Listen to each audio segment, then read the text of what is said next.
Hey, good morning. Oh, did you hear that? Hang on. Oh, it's embarrassing. Oh, my God. Too much food. The live stream of the Eric Zane Show podcast. It's brought to you by TC Paintball. Rick over there, sitting around trying to regroup after some jackass steals his trailer. Holy crap, we should have a GoFundMe for Rick. Get him a new trailer. TC Paintball. What I want you to do is, while we still have a few more days before, we get smacked, no doubt, with 5 feet of snow, TC Paintball in West Michigan, I want you to book a party. Get the group together, get the kids. You got time off. It is so much fun. They'll be like, why haven't we done this before, Dad or Mom? All right. Or maybe just the gang from work. It doesn't have to be kids. TC Paintball online at tcpaintballgr.com. Now, I'm taking off my shoe as I say this, and there's a reason why. I know I'm distracted. It's not ADHD. There's a reason for this. Put a pin in that. Book a party at TC Paintball, fully stocked pro shop, everything you need, guns, paint.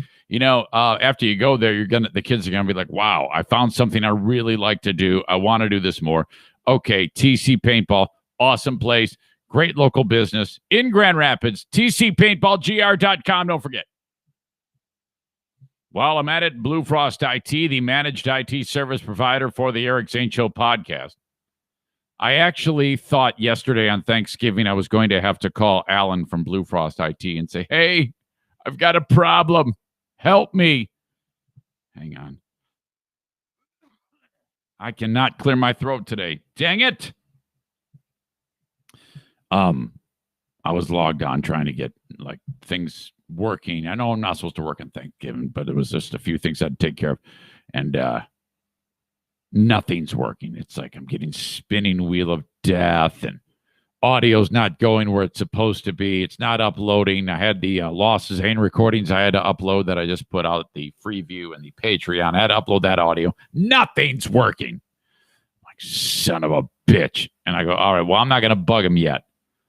Shut down my whole thing, restarted it. Nope, nothing's working. Catastrophe. I'll do one more check of things that I know he's going to ask me before he decides to log in or, God forbid, drive over here to fix my gear. And he would have to. Reset the modem. You get like a toothpick, and you in the back, you push that, and it's a little hole in the back. You push that button in there. It's some magic portal to the netherworld, and it reset. You hold it for 10 seconds, resets the modem. Work like a charm. I learned that from IT guru Alan at Blue Frost IT.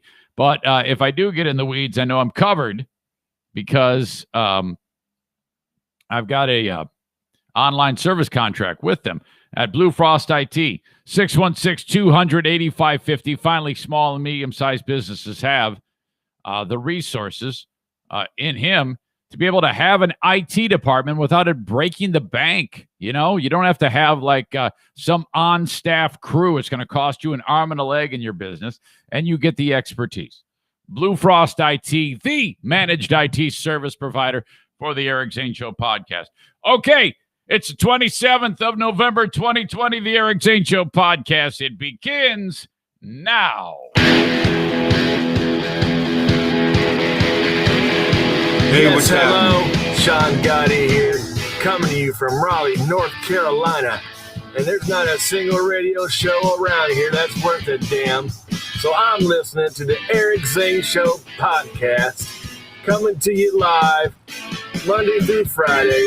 So sit back, get your trays in the upright position, feet and elbows out of the aisle, because here he comes, Eric Zane. Oh, Sean, thank you, my gosh. Look at this. Here we are. It is officially Black Friday, and I can see by the low attendance on the live stream that there's a number of people that are sleeping in because they don't have to get up. You got the day off, so that's good. Good for you. Maybe you catch it later. That's fine. Thank you very much. Welcome into the Eric Zane Show podcast. This is a daily show where I cover news, nonsense, and my personal adventures, and you know I always have a lot of those. All right. The ride into work song this morning when I was, I had the radio cranked, getting here to the studio, riding all the way across town. Audio Slave, Doesn't Remind Me. And, that might be one of the most perfect pieces of music I've ever heard in my entire life. And I will feature it at the end of this audio podcast, not on the Facebook deal, not on YouTube, not on Twitter, because what happens is there's certain things that happen when you do that, and red flags go up, and then they give you like internet tickets, and it's a real disaster. But technically, I'm not supposed to put it out on the podcast either. But I'm I'm under the radar, okay? Unless one of you calls up Chris Cornell or the publishing company and says, look, hey, this asshole is posting your music. Well, then it's going to be okay. Audio Slaves, Doesn't Remind Me, after the show ends. Okay. So, if you are ever wondering how the heck to get this show, there's several places where it is available. First of all, wherever you download podcasts, I make it available, pretty much all of them. Apple Podcasts, Spotify, the big ones. Not to mention, if you just go to ericzaneshow.com and click on free podcasts, when that opens up, you can either listen to it right there and download it right there onto your desktop, laptop, or your device, whatever it may be. Or there's all sorts of different online podcasting platform badges. You click on one of those, and then you are subscribed, okay? So then you get the show. It shows up every single day for you. Every bit of audio that I put out shows up on the free podcast outside of anything on Patreon. So there you go. That's how we do it. But if you want it live in the moment, okay, Facebook.com/Eric Zane. /Eric Zane fan page. Facebook brought to you by Irvine's Auto Repair, Grand Rapids Hybrid. A Twitter Periscope video that's brought to you by Blue Frost IT, at Eric Zane Show on Twitter. And then, of course, YouTube, the almighty YouTube, Eric Zane Show on YouTube. That brought to you by F45. A little bit more housekeeping. I'm also on Instagram, where each Wednesday we do Instagram Instant Trivia. That is the prize there, paid for by MB Distributing of Little Debbie Products. And my Instagram is sponsored by the Mario Flores Lakeshore team of Van Dyke Mortgage. I know that's a lot. You're like, what the hell? The guys from Who Are These Podcasts, they said, yeah, his show's shitty, but he's got some superpower to be able to get advertisers. It's like, well, yeah, beauty's in the eyes of the beholder. I know some people will say that this show is shitty, but it doesn't matter. I've got enough of you that think, it's just strong enough that it passes the time, and you're used to it. So even if it was as shitty as they say it is, and I don't think it is, but they might, you're like, it's no big deal. It's Zane. I'm used to it shitty, so it's cool. But the superpower is getting the sponsors in here and being able to, talk about them and what they do, and that kind of makes the world go round. It's me doing the show, it's you enjoying it, and me getting their message out, and them paying me to talk about them. It's a job. For nearly 2 years, it has gone on like this, and it is a perfect time. And I say this a lot to express how thankful I am and my family are that this all happens. It does not happen without you and those sponsors. So the day after Thanksgiving, let me once again say how thankful we all are. I hope it was a good Thanksgiving for you with your crews, with your crew or crews.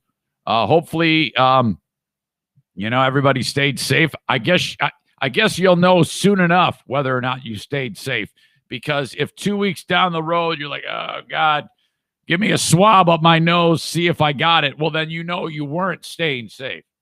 So hang on. And by the way, my voice sounds today, I didn't stay safe. No, seriously. Fine. A lot to get to today. I'm going to tell you a story early on that I've told you before. I have had the shit scared out of me again. And it's, boy, there is so no getting used to this. And it, it's, you live a charmed life for being able to do what I do here. Even when you're sound asleep, you can come up with things to talk about on your podcast, because truth be told, that is probably the biggest challenge. It always gets done. It's just I'm always sweating it about what the hell to talk about on the show, because when you're alone, you're looking at a camera with a couple of dogs sitting around you. You don't necessarily have the opportunity to bounce stuff off of people, which does help the creative process. But when you're alone, you're like, oh boy, it's just me. I got to figure something out. Well, have no fear, because there's always things happening around the Eric Zane Show podcast household. This time around, it happened while I slept. Unbelievable. The day started with me stepping in a big gnarly pile of shit. I'll tell you about that. That's why my shoe just came off. Why I'm sitting here right now with my left shoe on, my right shoe off. You're like, wait, is there shit on your shoe right now? Well, not exactly. I'll detail the whole story with you. God, it's so terrible. What a way to start. If I get through this day in good spirits, in a good mood, without flipping out at anybody, without having an anxiety attack or something like that, it's a miracle, frankly. A hospital near here gets a phone call from President-elect Joe Biden on Thanksgiving. All right. Now I don't want to hear any of this. Oh, he's not the president-elect yet. Yeah, I know. I'm just gonna call him that. Okay. Yes, you're right. I guess, because I know the media. We all know this. The media does not pick presidents. That's true. You are correct. So if you want to get technical, candidate Joe Biden made a phone call on Thanksgiving to a hospital near here. All right. Did you see Trump in the news? I don't have the audio of this, but he did a press conference. Was that yesterday? I think it was yesterday.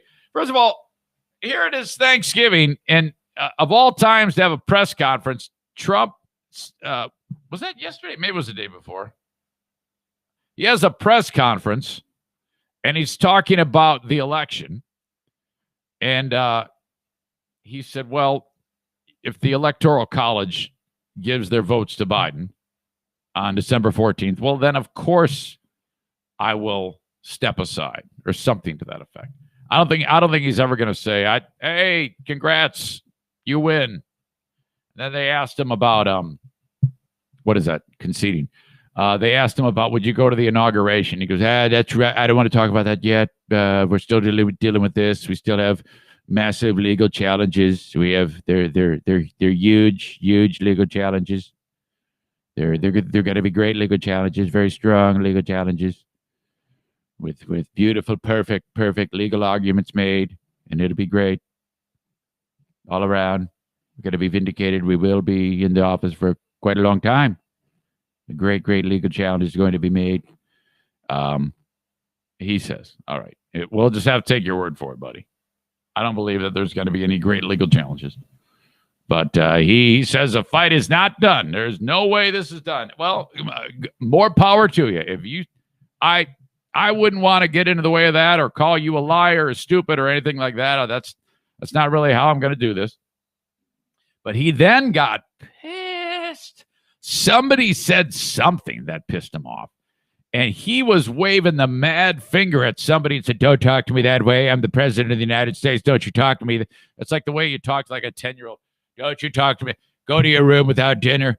Go to your room without Thanksgiving dinner. You will not have pumpkin pie, apple pie afterwards. Go to your room. It's going to be a great room. Perfect room. So that was quite a thing. Him actually saying, "Well, of course I'll get out of here," but whatever. Very interesting. So that's kind of what I want to get into with that phone call Biden made on Thanksgiving. I have an update. I talked about this in my, when I do the live stream, I type a few words. It's Friday Live with Eric Zane. Let's head on out for a nice big bowl of COVID at Jimmy's COVIDhouse or some shit like that. We'll update you on that restaurant that it appears to the average person wants to kill everyone. Boy. The state is cracking back on these guys. The mayor of Denver, Colorado is an unbelievably huge hypocritical asshole. This guy, oh my God, is he busted. I love this story. Ooh, wait till you hear this. A mom in England sold an old video game console online, like an old school Sega Genesis. She I need a little extra money. I'm going to sell this. So she sold it. Okay, no big deal. But was surprised to learn what was actually inside the box. And the person who she sold it to reached out to her and said, "Hey, this was in this box. Ugh. I need to detail something with you that happened on Thanksgiving, known forever as the Great Thanksgiving Paper Plate War of 2020 in the Eric Zane Show podcast household." Yes, indeed. We have an update also on TikTok longboard dude. What the hell is his name? Fleetwood Mac song. Remember? His truck breaks down. He says, "Hey man, it's cool." Jumps on his longboard, records the video. He's got his bottle of juice. That's all you got to do these days to make millions of dollars. Is some stupid video, and then as soon as the world sees it, you're instantly rich. That guy, an update on him. God, this is great. And they're trying to cancel Ken Jennings. Yes. And now this is really good news for No Filter Kevin.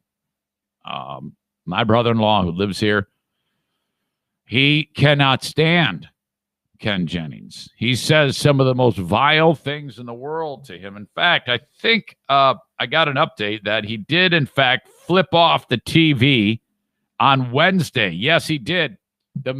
Two double-barreled middle fingers to Ken Jennings from No Filter Kevin. Goes on and on. The war continues between these two. All right, so this is our last show in this studio for a little while. Okay, we're getting to now, after the free podcast ends, after my Patreon bonus podcast ends, we then pack up this gear. And I've done this before. I did this in early August when I went to California for testing. I took my gear with me and podcasted as best as I could from sunny Los Angeles, California. And so, yeah, we're going to do that again. And it all starts with the completion of these podcasts today. I'm going to pack all this stuff up. And then, we are 2 days away from travel. 5 days away till the great kidney donation. And then that is that.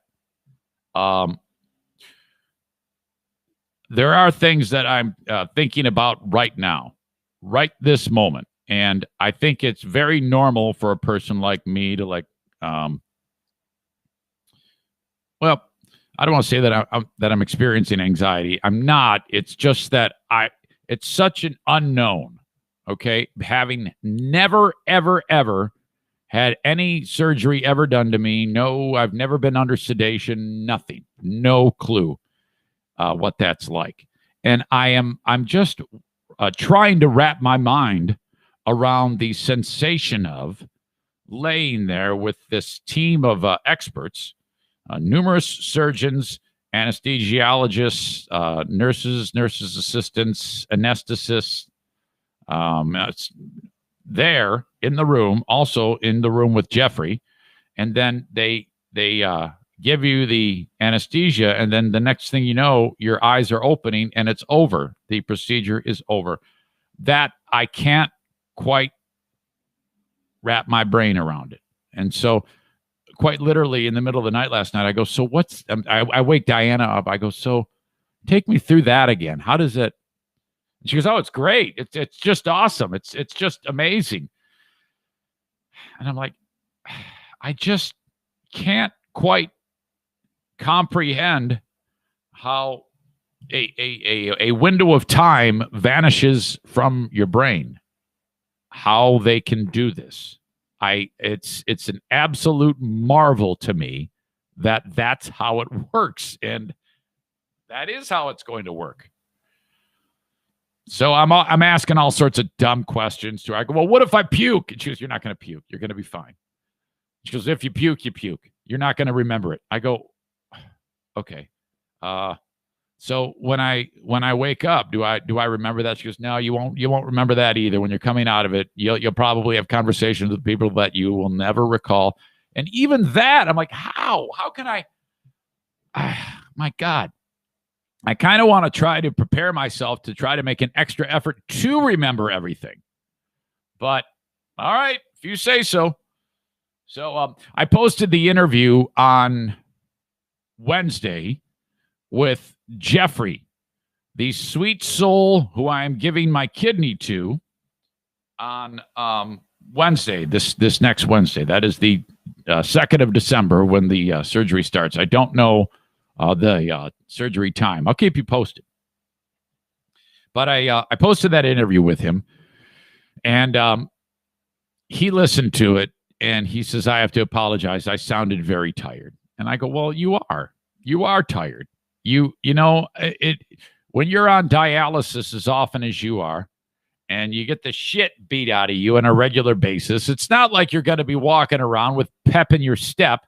That's the reason why you have the surgery. I thought you sounding the way you sounded was a perfect example of, what you've been through. It's a terrific representation of the struggle of a person who is doing what you're doing, and it exemplifies people all across the country, all across the world, who are in the same boat as you.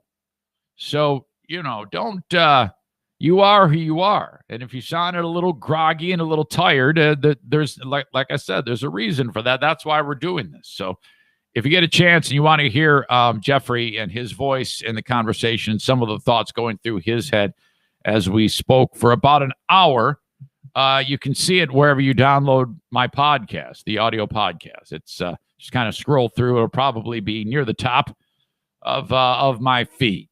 And that's how we do it. So there you go. All right. Last night, I should probably get the Queen of the Forest on here to tell this story with me. Trying to figure out.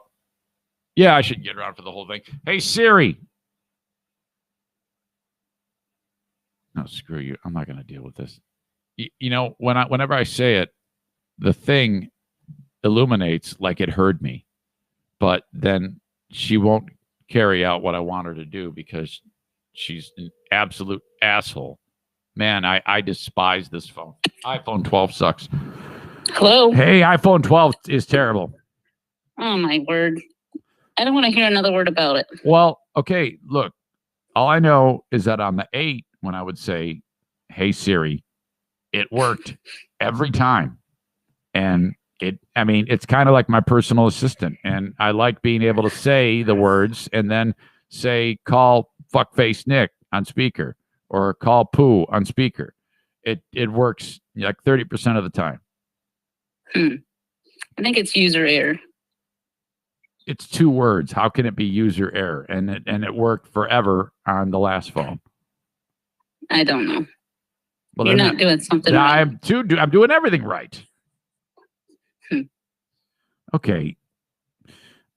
I'm relatively near the beginning of the show. I'm only about 20, 25 minutes in. And I just kind of did here's what I'm talking about today. And then now I'm to the point when I'm really starting to get into the meat of what I want to talk about.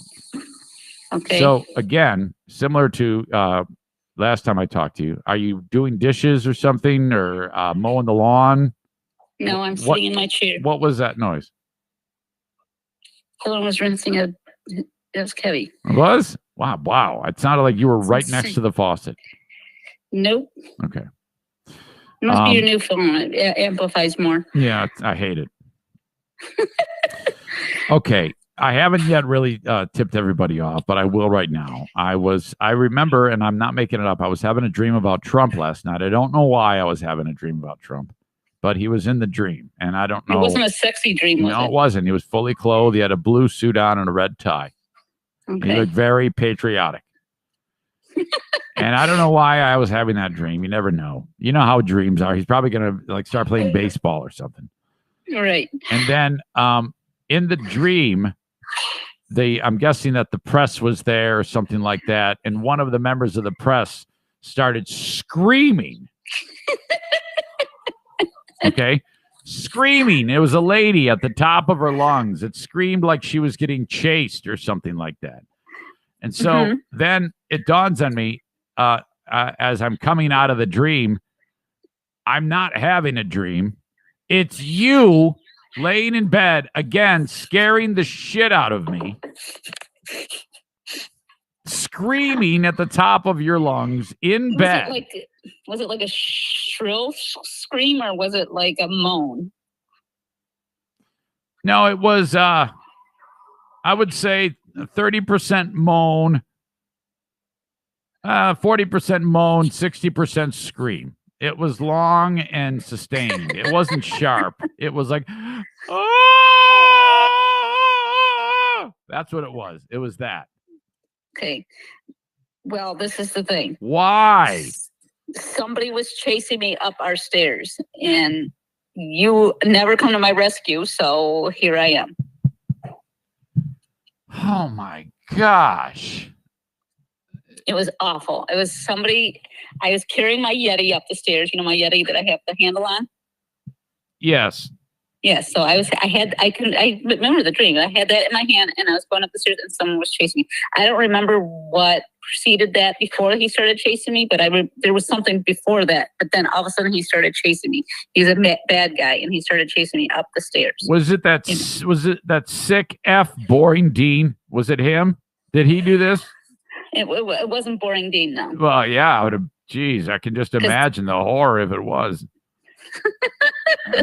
All right.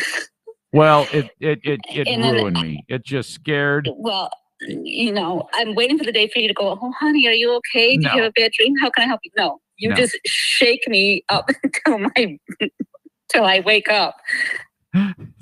So in the dream, then you're getting shook. Yes. Oh my God. Okay, so while I'm sleeping, I'm guessing my heart is probably like 52 beats a minute. It's not supposed to go in one beat at 52. 3 beats later, it's at 190. It's not supposed to do that. That's how heart attacks happen. I wish I could control it, honey. Oh my God. And it's so random, you know? It's like playing it's like fucking throwing dice, you know, and then once in a while it comes up snake eyes. So crazy random, and then just right to my brain, and it just scares the hell out of me. It's just awful.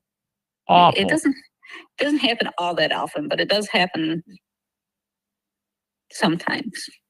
Yeah, I'm guessing a handful of times every year. It's just hideous. Oh. I want you to have a nightmare where in the dream you actually realize that you're not screaming, and then you're going to feel good about yourself knowing that it's kind of like you're having an out-of-body experience. Like I controlled the dream. Yeah, you control the dream. That is a thing, you know. The lucid dreams is something that a lot of people talk about. Well, yeah, I wish I could, because I don't like being scared. Yeah, man. All right. Well, holy crap, that was rough, man. And then I was like, oh, geez. And I just lay there for like half an hour, you know, staring at the ceiling. Yeah, it's terrible.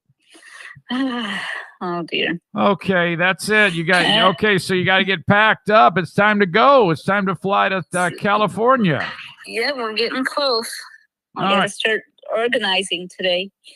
Yeah. Okay. I gotta take Kevin to the store because he needs a couple cases of dirty 30s. So. Oh yeah, Before we leave. that's right. He's got to get a couple cases of hams, Yeah. and make It's sure gotta he's be, got it. Make sure he's got enough chewing tobacco. Yep. Okay.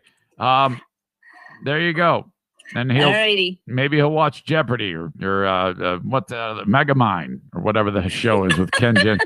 If we come back and the TV's busted, like there's somebody threw a softball through it, you'll know what happened. Well, no. Yeah, exactly.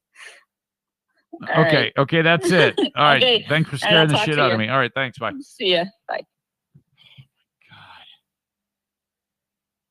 Oh yeah, these are essential things with No Filter Kevin. This is the this is the laundry list of things that he has to have. Water in a water bottle, coffee in a water bottle that's kept in the fridge for like chilled coffee, Grizzly chewing tobacco, Ham's beer, pastrami, Pepperidge Farms bread, that brown and tan swirl of the pumpernickel and rye, that, peanut butter and jelly, Chinese, the frozen Chinese food, the Mugu Gai Pan I was telling you about. All key things that have to be in the home. All right. Oh my gosh. Here we go. So there you go. I got the hell scared out of me. So that ends and the day begin. Let the day begin. The alarm. Side story, and this is the last thing on the open. I get up and get going every morning. The first thing I have to do is let the dogs out. Bruce cannot be off of a leash. By the way, I don't know if you're going to be able to see it here, but he's got a bow tie on. He's sound asleep right now, but at some point, if he starts moving, he actually is wearing a bow tie. He got a damn collar with a bow tie. It's awesome. I put him on his leash. We start walking, and there is a sensation that occurs when your foot steps in shit, where you slide. If it's enough shit and it's fresh enough, and this was fresh enough, this must have been just. You see, Benny, who's not in here, for years, he was a shelter dog. He was one of those last dogs in the shelter dog, forever. And then prior to that, he got the hell beat out of him by some idiot. And so he's had a rough go. So he's so conditioned, he only wants to shit on cement or stuff like that. Rarely does he actually take a dump where all the other dogs take a dump. And you got to be careful, and I wasn't. And, man, that is a rough feeling when your foot is sliding and you're going to go down. So the actual heel mashes the shit, and then it slides about 6 inches, and then I have exhausted. It's a complete smeared shit trail off of my shoe, and then my foot stops on the actual concrete when it's done smearing the shit. And then I get my traction again, and then I almost wipe out from this, and I'm like, son of a bitch. It was like I was walking on the fucking moon there. What the hell's going on? And I was like, shit, and I look down, and there is oh my God, an Adidas tread shit smear like you wouldn't believe right on the sidewalk. Almost killed myself. And that'll be there forever because I'm not wiping it up. And it's going to dry and be like a shit concrete in a day or so. So then I'm like, oh, God, and it's right on my shoe. And then I proceed to then get on the grass and wipe it like an idiot. And, as I was starting the show here, I like to sit with my right leg over my left knee. I'm doing it right now. And when I do that, I always like fiddle with the shoe, and then it dawned on me at the start of the show. You saw me. I mentioned it. I took the shoe off because I realized I was going to start to fiddle with the underside of the shoe, which you should never do in the first place. I mean, it's on the underside of your shoe. It's just a nightmare. It's probably like where COVID all began. It all started back in China when some dumb shit stepped on a dead bat or something like that and probably fiddled with his shoe. That's how it really started, and then picked his nose or whatever. So I just took the shoe off. It's sitting right over there. In fact, this is the for the people on the video live stream. This is the zone right here. This type of tread zone right here is where the that I actually stepped in the shit. So you know that in those little triangle grooves there, it's loaded down with feces. And unless I go through it individual like treads with like a freaking toothpick, it's gonna be there forever. So 666.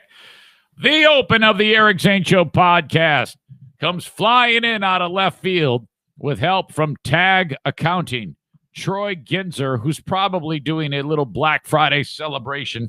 I don't even know if they're in the office on Black Friday, but Tag Accounting, I want you to consider them to get your taxes done from these guys. Tag Accounting is the absolute best. Troy has done my taxes for decades now. 616-301-9516 or their website, tagcpa.com. Hold on a second. I always get that mixed up. Is it tagcpa.net or tagcpa? It is tagcpa.net. Forget what I said earlier. 616-301-9516. If you're a newbie, like you haven't yet worked with Troy, don't wait on this, okay? Because there's a learning curve. He has to get your tax history before he gets started with your current taxes. Any good accountant would do that.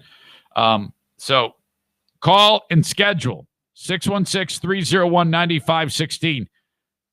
He has an online portal. You don't ever even need to leave your home or go see him. I personally like to. He does do in person. That's what I prefer because then I get to shoot the shit with Troy. But some of you are like, I don't care if I see him or I don't. So what you'll end up doing is posting all of your documentation to his online portal, and then he gets that. He does your taxes.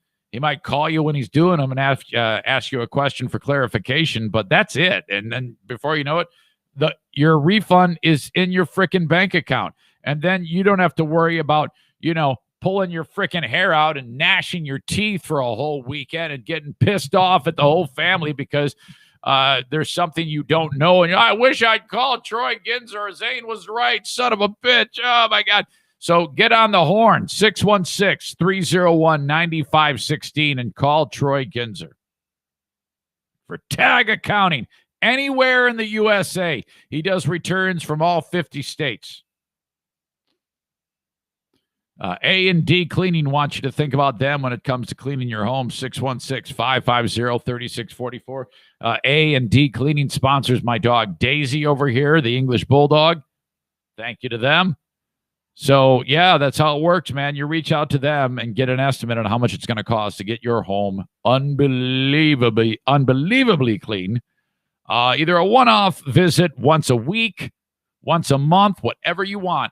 Reach out to A&D Cleaning. Call Amy, 616-550-3644. It makes a great gift, too. Trust me on this one. Surprise someone in your life with a clean home. 616-550-3644 in West Michigan. Stand by. Excuse me. All right. Hey, I want you to email the show whenever you can. Eric at ericzaneshow.com with feedback on things you hear, things you like, things you don't like. If you have to give me one of those, Eric, you've made me too upset and I'm going to say goodbye. Yeah, don't do that. That's just weird. Just go. Or just stay. It's up to you. Email Eric at ericzaneshow.com. I try to look at the comments on Facebook too when the show is done and review some of the things that you say, depending on what it is you have going on in your brain. So feel free to do that. Joe Biden calls a hospital in and around here. That is Muskegon's Mercy Hospital. Now, this place is just, as a lot of places are, loaded down with near capacity intensive care unit and beds nearly all full. People are unbelievably sick. There's an alarming number of people that have passed away at this hospital, which they'll talk about here, in this month alone. And we're in that weird dead spot, I hate to say the term, of where it's just really starting to get tiring. And the way I look at this is this. When our military is fighting somewhere, when it's really bad, this is what I envision these hospital workers are going through, where it's like day in and day out, the same degree of desperately difficult work that takes an incredible toll mentally, where they have to not only be focused on giving the best of care to dying people, which they have to see on a regular basis, but you add into it the element that they could very well be getting sick from these dying people. That's two very, very, very difficult, stressful things that a person who didn't sign up for this type of intense end of world type scenario, because to them, that's what it feels like. It's like the freaking Walking Dead. Hospital ICUs in times of despair do get filled up, but usually not for this amount of time. In fact, I'm guessing this is unprecedented. So the looming specter and stress and anxiety level for these folks when they have to then, go home and be with their family and potentially make them sick, and knowing that in just a handful of hours they're going to do it all again. And it's been that way for quite a long time. That puts the hospital worker in a very, very desperate scenario and set of circumstances that can just wreck them. Okay. And I wanted to bit by bit mention that, because it might give you an idea of what exactly is happening here, because you might have a tendency to just say, oh, well, that's hospital workers. That's it. Oh boy, that's too bad for them. Or maybe you're not that flippant about it, but more, I wanted to make sure that it's dissected point by point about how difficult it can be because of those factors. And there's probably things that I'm missing that make it even more terrible. All right. Maybe somebody's got bad BO and you hate working with them. Somebody keeps farting all the time. I have no idea. But, stuff like that. So it was a surprise to these people when frickin' Joe Biden. I'll lead an effective strategy to mobilize true international effort to pressure. He called Mercy Hospital in Muskegon. Now, I don't know how this all happened. If he was, I think it happened yesterday. If he was like making the rounds and calling all of these different hospitals a video chat, and he spent like 5-10 minutes talking. It's like somebody's holding up a phone. They're all like, oh my God, it's Joe Biden and Mrs. Biden, and talking to the guy. And he's like, hey, you're doing a great job. I just want to. Now, I don't give a shit if you hate this guy or you love this guy, or you wanted him to win and you didn't, or you didn't want him to win. I didn't want him to win. That is fucking awesome. All right. That is really, really kind and a very, very nice thing to do for these hospital workers. I just love that. And so I think it's great. I want to play this. Also top tonight, ICU nurses at Mercy Hospital in Muskegon getting quite the call today from President-elect Joe Biden. And can you imagine if you're the nurse picking up the phone and you got like a MAGA hat on, and you're one of these people that you probably just the day before you at Jimmy's Roadhouse or something like that, and you're all pissed off of the world, and then Joe Biden is on your phone. You're like, oh, fuck him. Future First Lady Jill Biden. News 8's Kyle Mitchell is here with that video. And Kyle, these nurses are working at a hospital that's...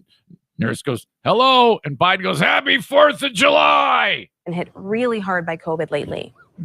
Lindsay, Mercy Hospital is nearly at capacity. In fact, nurses had to wrap up the call with the president-elect because they had a code blue indicating a medical emergency for a patient. The ICU nurses tell me they appreciated the encouraging call. You're full of shit. A video call lasting just under 5 minutes from President-elect Joe Biden and his wife Jill Biden, thanking the ICU nurses at Mercy Health in Muskegon for their work during the True pandemic. international effort to pressure. You've got such a spike at your hospital and so much. I think you can actually hear the code blue going off during this whole time. You know, you hear Biden there talking and you're doo-doo, doo-doo. It says warning. So-and-so is dead. Get over there and help him. They're like, hang on, Joe Biden's on the phone. You've got such a spike at your hospital and so much need, and you're risking your lives. We just can't thank you enough. President-elect Biden spoke. I'm guessing that doo-doo doesn't mean all is well, you know? The impact ICU nurses have made on his family. We got the experience of having the benefit of ICU nurses, and unfortunately, I spent a lot of time in ICU. And Would you shut up, man? Son did in months, and so I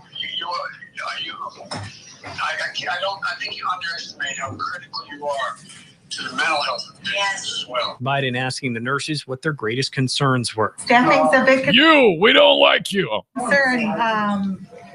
Having the protection we need is a big concern. ICU nurse Amy Moore was holding the phone. She wasn't assigned to COVID patients today, but many of her colleagues with her spent Thanksgiving fighting the virus. I actually was very choked up and got very emotional. Moore says the call was nice encouragement during the most difficult stretch they've experienced of the pandemic. We have nurses that have been working these units since March, and they have been dealing with this for so long, months upon end, and it's hard.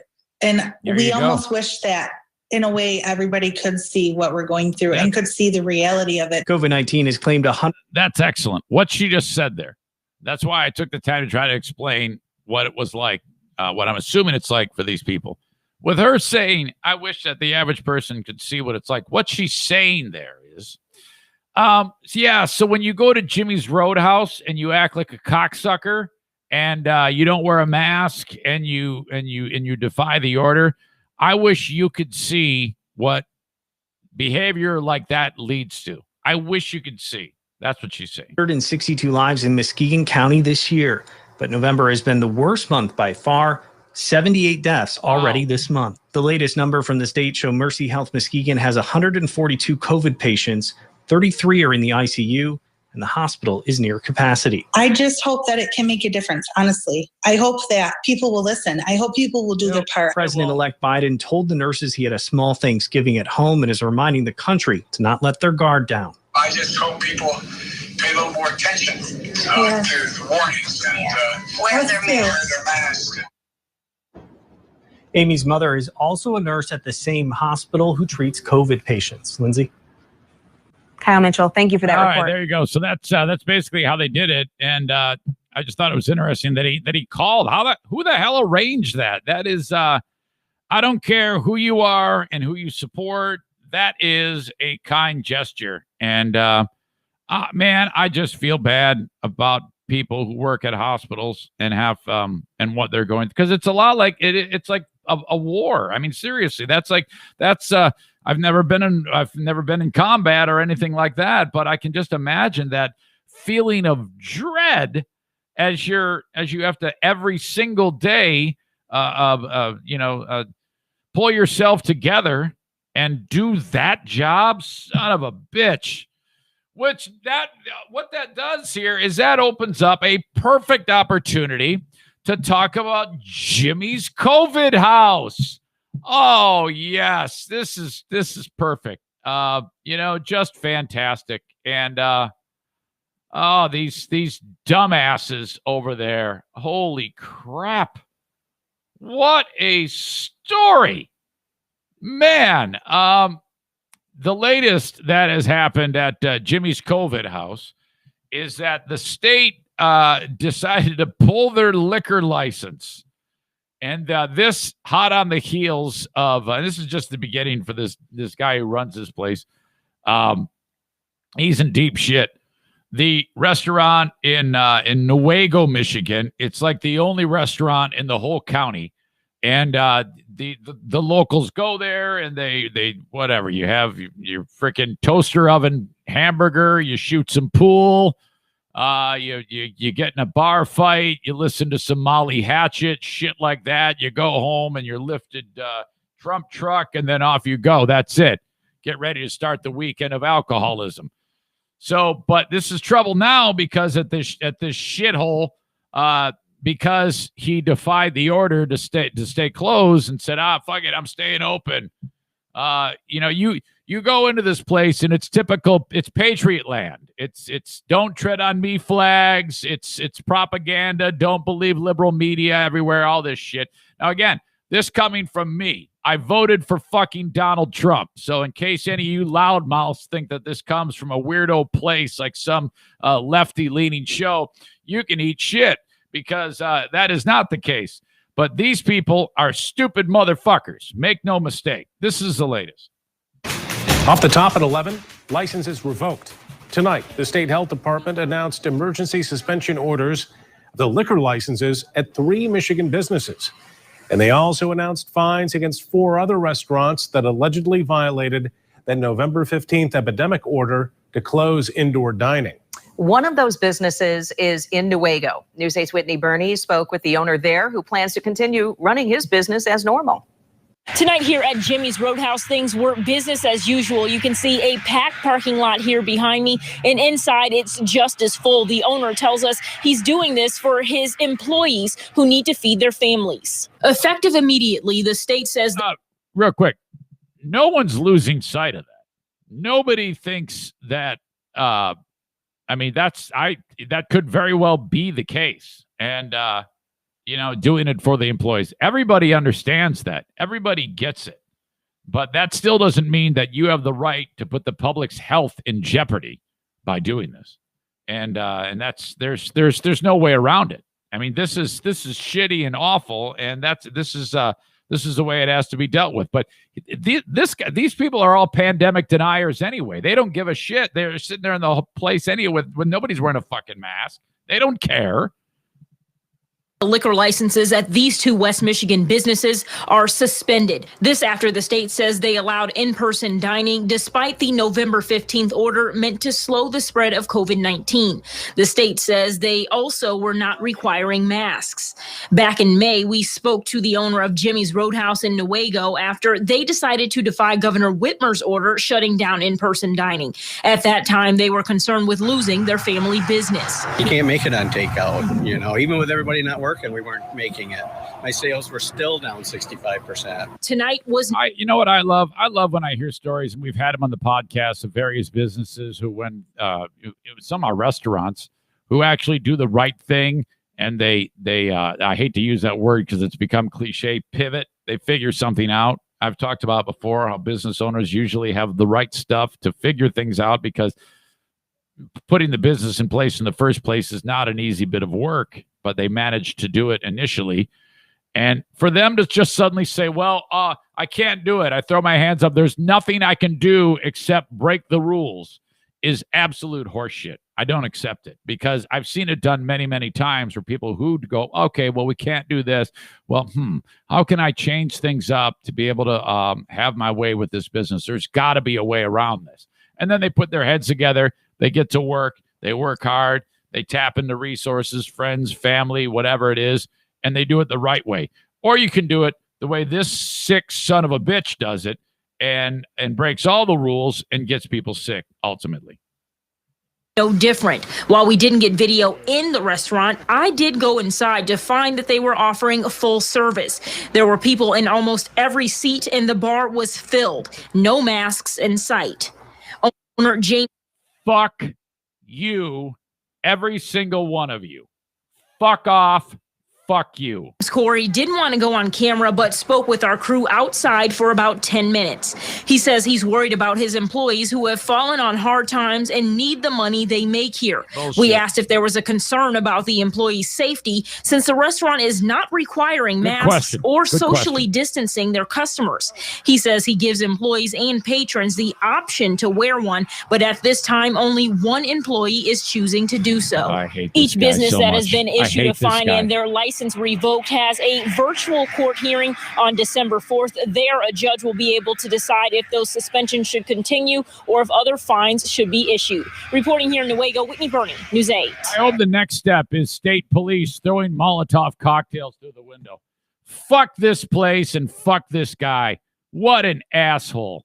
Holy shit. I'm glad he's losing his license. I hope I hope it's like a 10-year. All right, yeah, for 10 years, Jimmy, no alcohol. You can't sell food either. All you can do at Jimmy's Roadhouse is fucking have a Coke and a smile and get the fuck out. What an asshole. I cannot stand this guy. Damn it. Now I'm actually pissed off.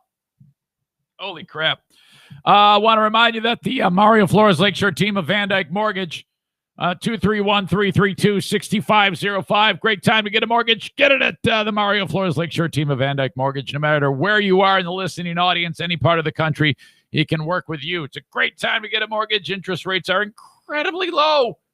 He works with the people who have great credit scores and those who not so great credit scores. It does happen from time to time, but don't be giving your money to some friggin' slumlord. You can get your own loan. No, I can't, Zane. I got horrible credit. Let him take a look at it.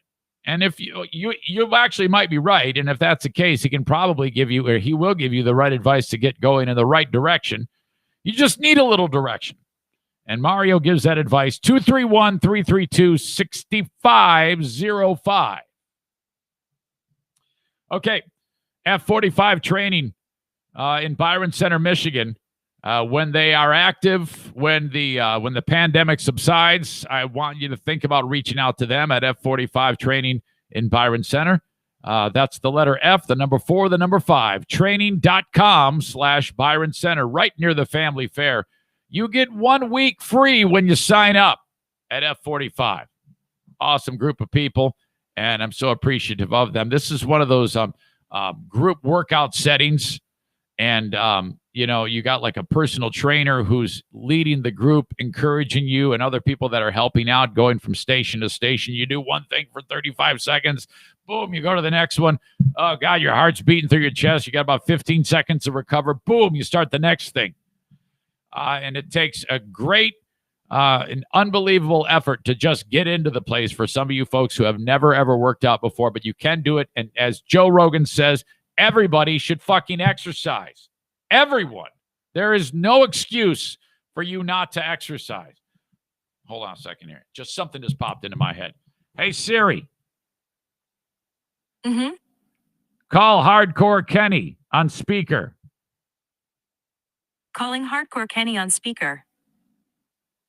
You know where I'm going with this, don't you? When I say everybody should fucking exercise. I want to get a report. I wonder if he's sleeping in. He might not even have to work today. If that's the case, he's going to sleep into like 2 in the afternoon. I say everybody should fucking exercise. Hello. Hey, I just heard my voice. Voice. Are you sleeping?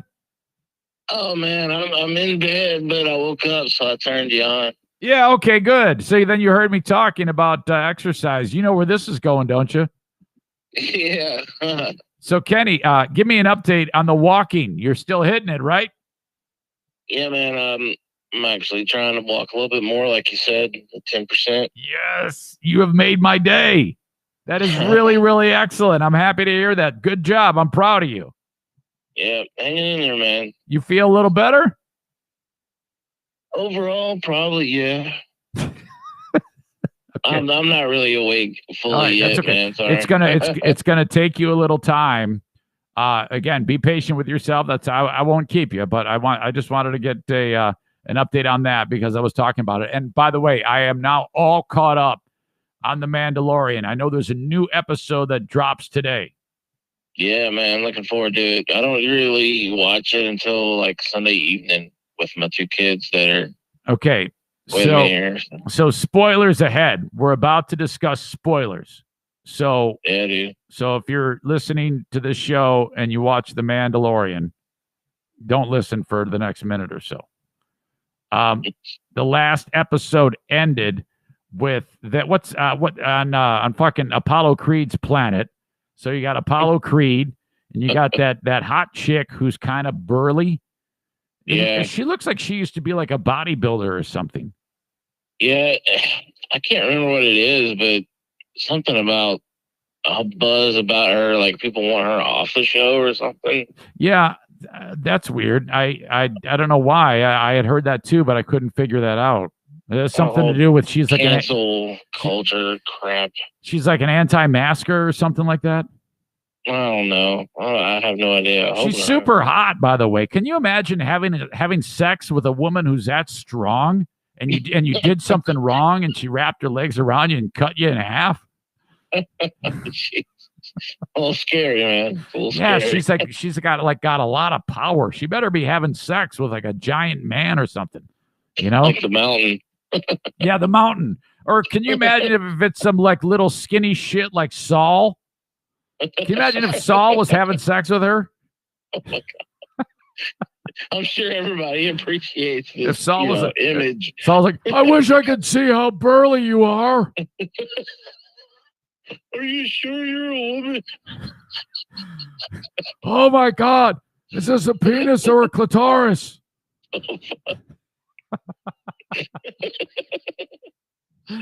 Okay. Oh, too early, man. Now, wait a second here. I know now the guy's name is Moff Gideon, right? The guy who played Gus from Breaking Bad. Yeah. And he's an asshole.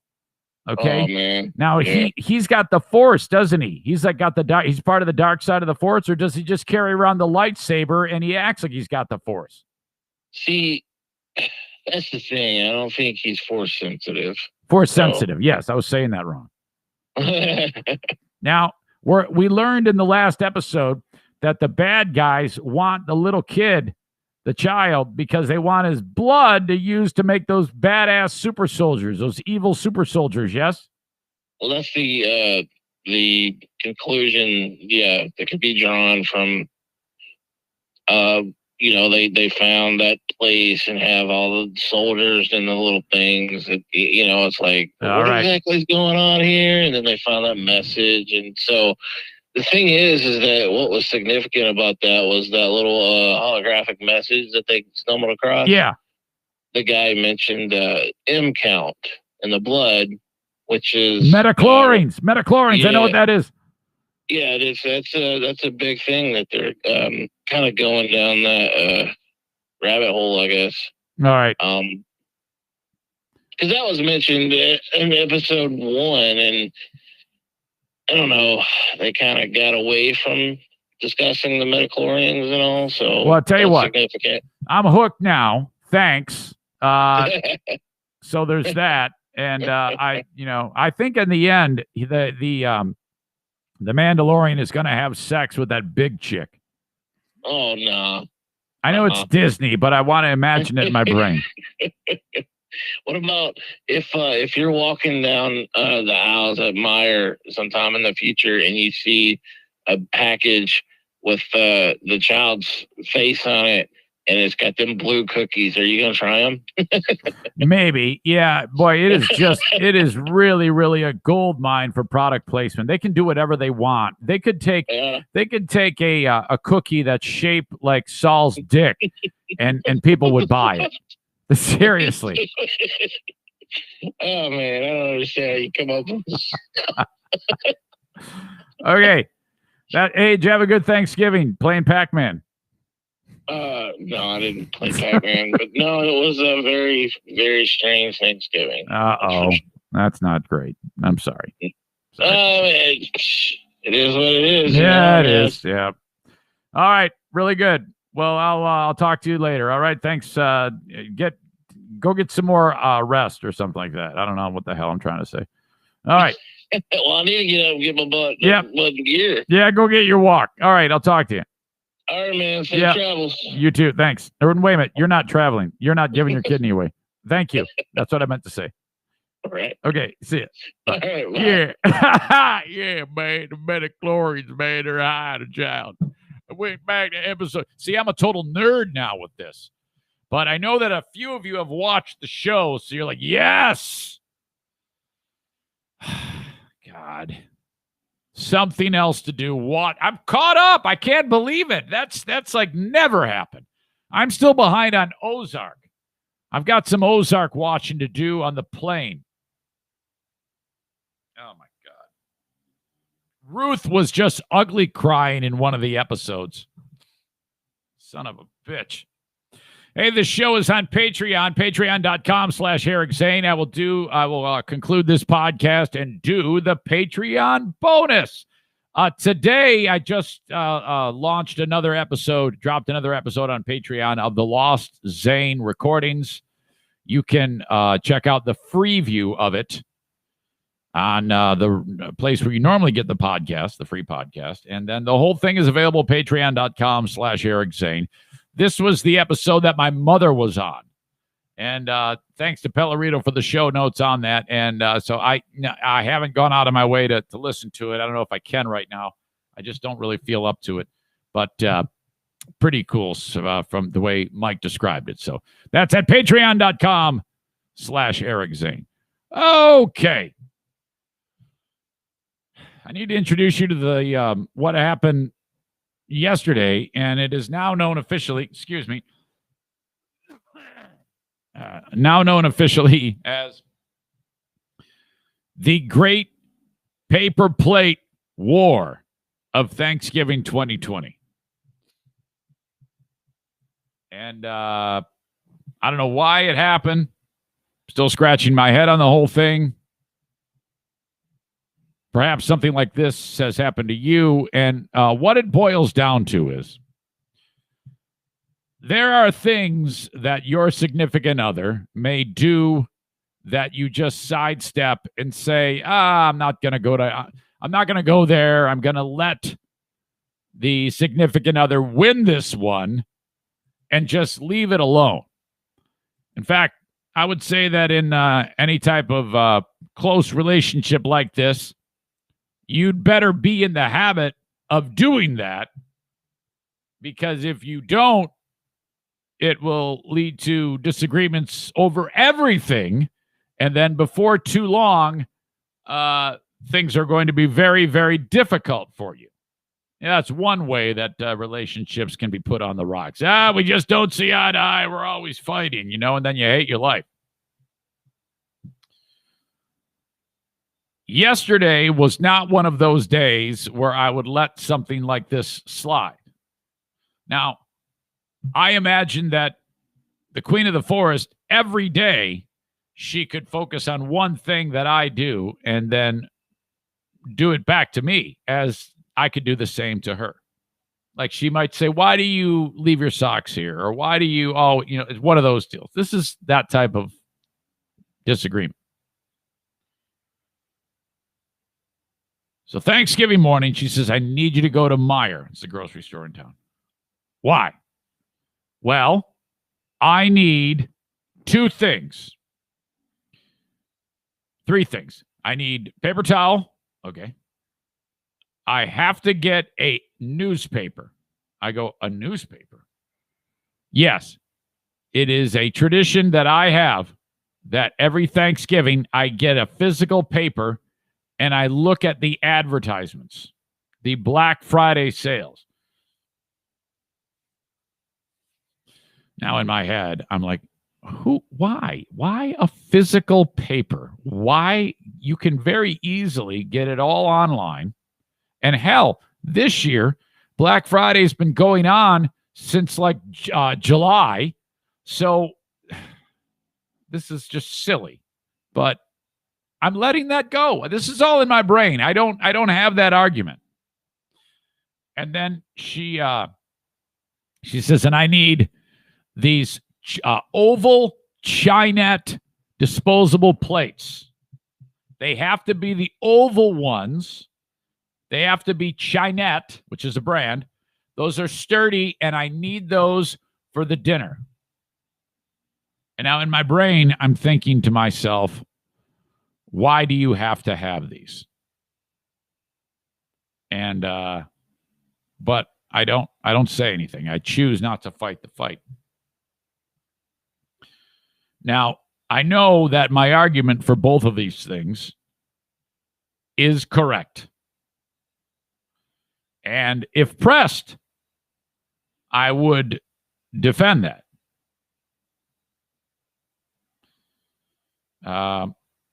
So as I'm driving over to Meijer, I get a notion that I want to bring up the paper plate thing.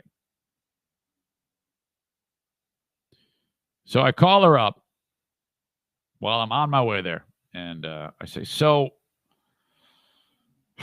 why do we need these paper plates, these disposable plates? And she goes, well, I need them for the meal. I go, well, we have plates, plates. And that's what you do. You get the plate, you put the food on the plate, you eat, and then you put it in this thing called dishwasher, and then you push a button, and then you get a clean plate every time. This is what I'm thinking. I go, well, yeah, I know, but we have plates. I mean, it's kind of a waste. Why are we spending the money on it? Fine. Right away, this is the go-to. This is why you don't make the mistake that I just made. You're better off just going, oh, yeah, fuck yeah, let's get those oval plates, man. I don't give a shit that it's basically taking money and putting – it's like taking a bunch of dollar bills in front of you and using it as a plate and putting turkey and potatoes and all that shit on there and then eating it off the money and then crumpling up the money and throwing it away. That's what you're doing. So she's like, she gets right away, fine, food, passive-aggressive. And she's like the queen of this. So I'm like, son of a bitch. Now I want to fight. So I wrote, she hangs up. I write, it saves up on cleanup. It saves on cleanup and is a waste of money. I said, it does save on, because that's what she said. She goes, well, it's easier to clean up. And I'm like, so I wrote saves on cleanup, but a waste of money. Honestly, that's all this is. If we were having Thanksgiving at a park in picnic style, I'd understand, but we're not. We're at the house. And then she did what, for the longest time, I didn't know that this was a passive-aggressive maneuver. But did you know that if a person sends you the letter K, that is basically like Kevin standing up and giving Ken Jennings the middle finger? I didn't realize that. If someone sends you just the letter K, it should say, fuck off, fuck you, fine, but eat shit. That's what the letter K means.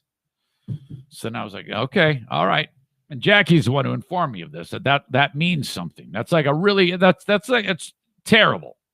So I call her back up and I go, look, I don't do passive aggressive. This is bullshit. This is bullshit well, why can't you just do it? I go, well, because I explained to you why, and I'm making perfect fucking sense as to why why I don't want to do this. This is stupid. And so this went on, and I actually had to sit in the truck in the Meijer parking lot for 15 minutes arguing with her. Now I'm no longer arguing about whether or not I want to get paper plates or not. Now I'm arguing with her about the passive-aggressive tactics when I'm just basically trying to explain myself to her. So this is a fucking shitstorm.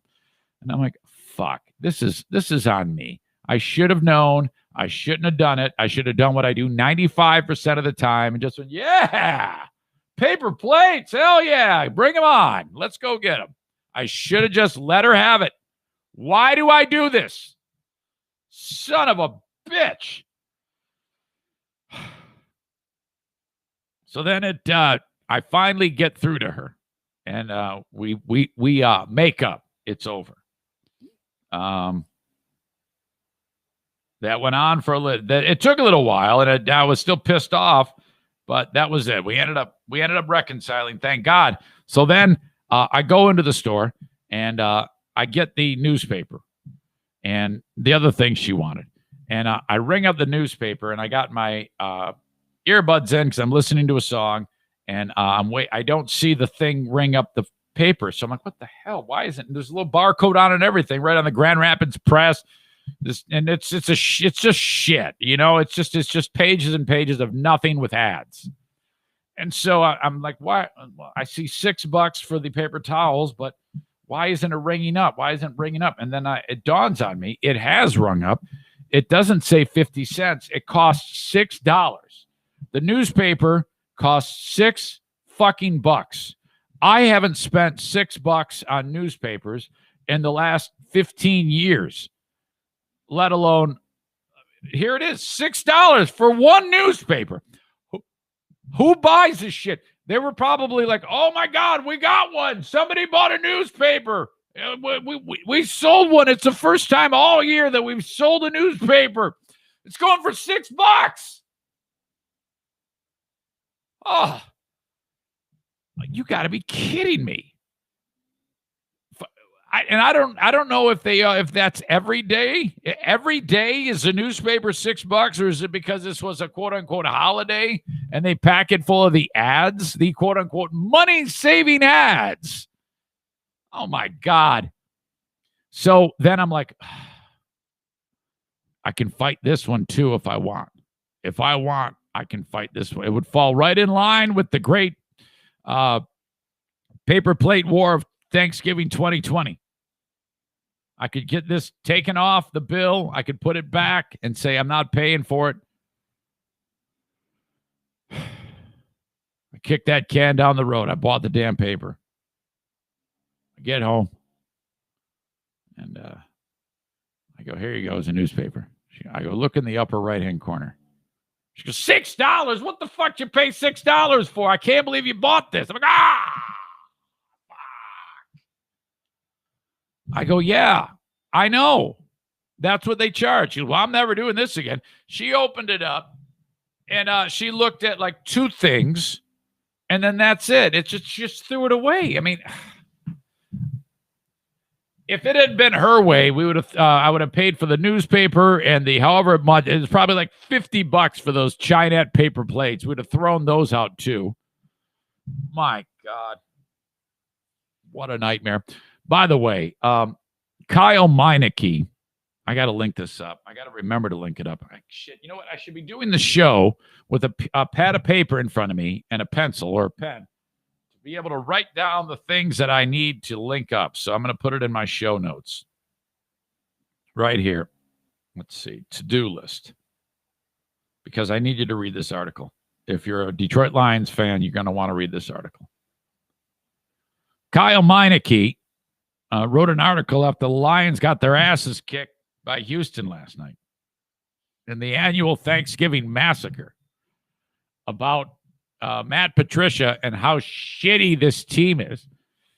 And oh my God. And all he's stating is fact. It isn't like he's being mean or anything like that. He's just describing the futility and what has actually happened to this shitbag team. I don't know how they won 4 games. If it wasn't for Todd Gurley forgetting to lay down in front of the end zone and some late game heroics by kickers and quarterbacks, this team, they might only have like 1 win this year. And now they're getting to a point where they're getting like humiliated by teams that are also shitty. Last week, they lost to the Carolina team that had lost 5 straight. This week, they lose to a team that's got an interim head coach that was in turmoil when they fired their head coach and their general manager. And they got the shit kicked out of them. They were outscored like 41-10 in this game. After the Lions had the lead, or as soon as Houston started scoring, they ended up outscoring the Lions 41-10. So the Lions, they just are an absolute abortion. And I, the discussion was being had at our house. Diana was like, "Well, why do they?" That was Jackie. She said, "Why don't they fire the players? Why is it on the coach?" And I didn't really have a good answer for it at the time, but I thought about it. I think the players give up on the coach. I think that's what actually happens. That's why coaches get fired, because the players like, fuck it. He sucks shit. We suck shit. Let's get him out of here. So let's not try.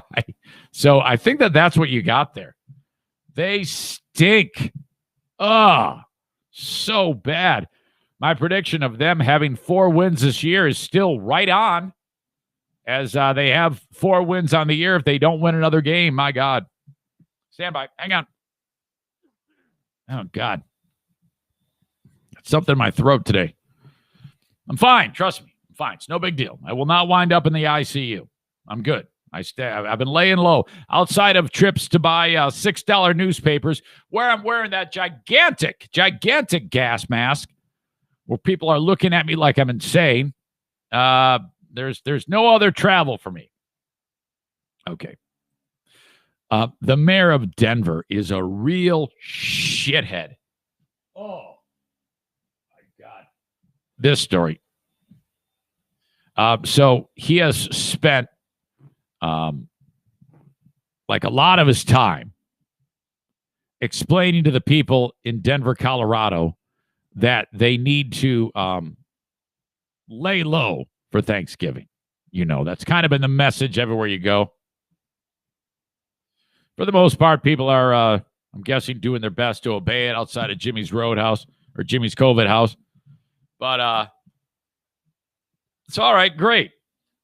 Mayor's sitting there saying, don't do anything. Stay in. Don't have anybody over for Thanksgiving. The big key is do not travel for Thanksgiving.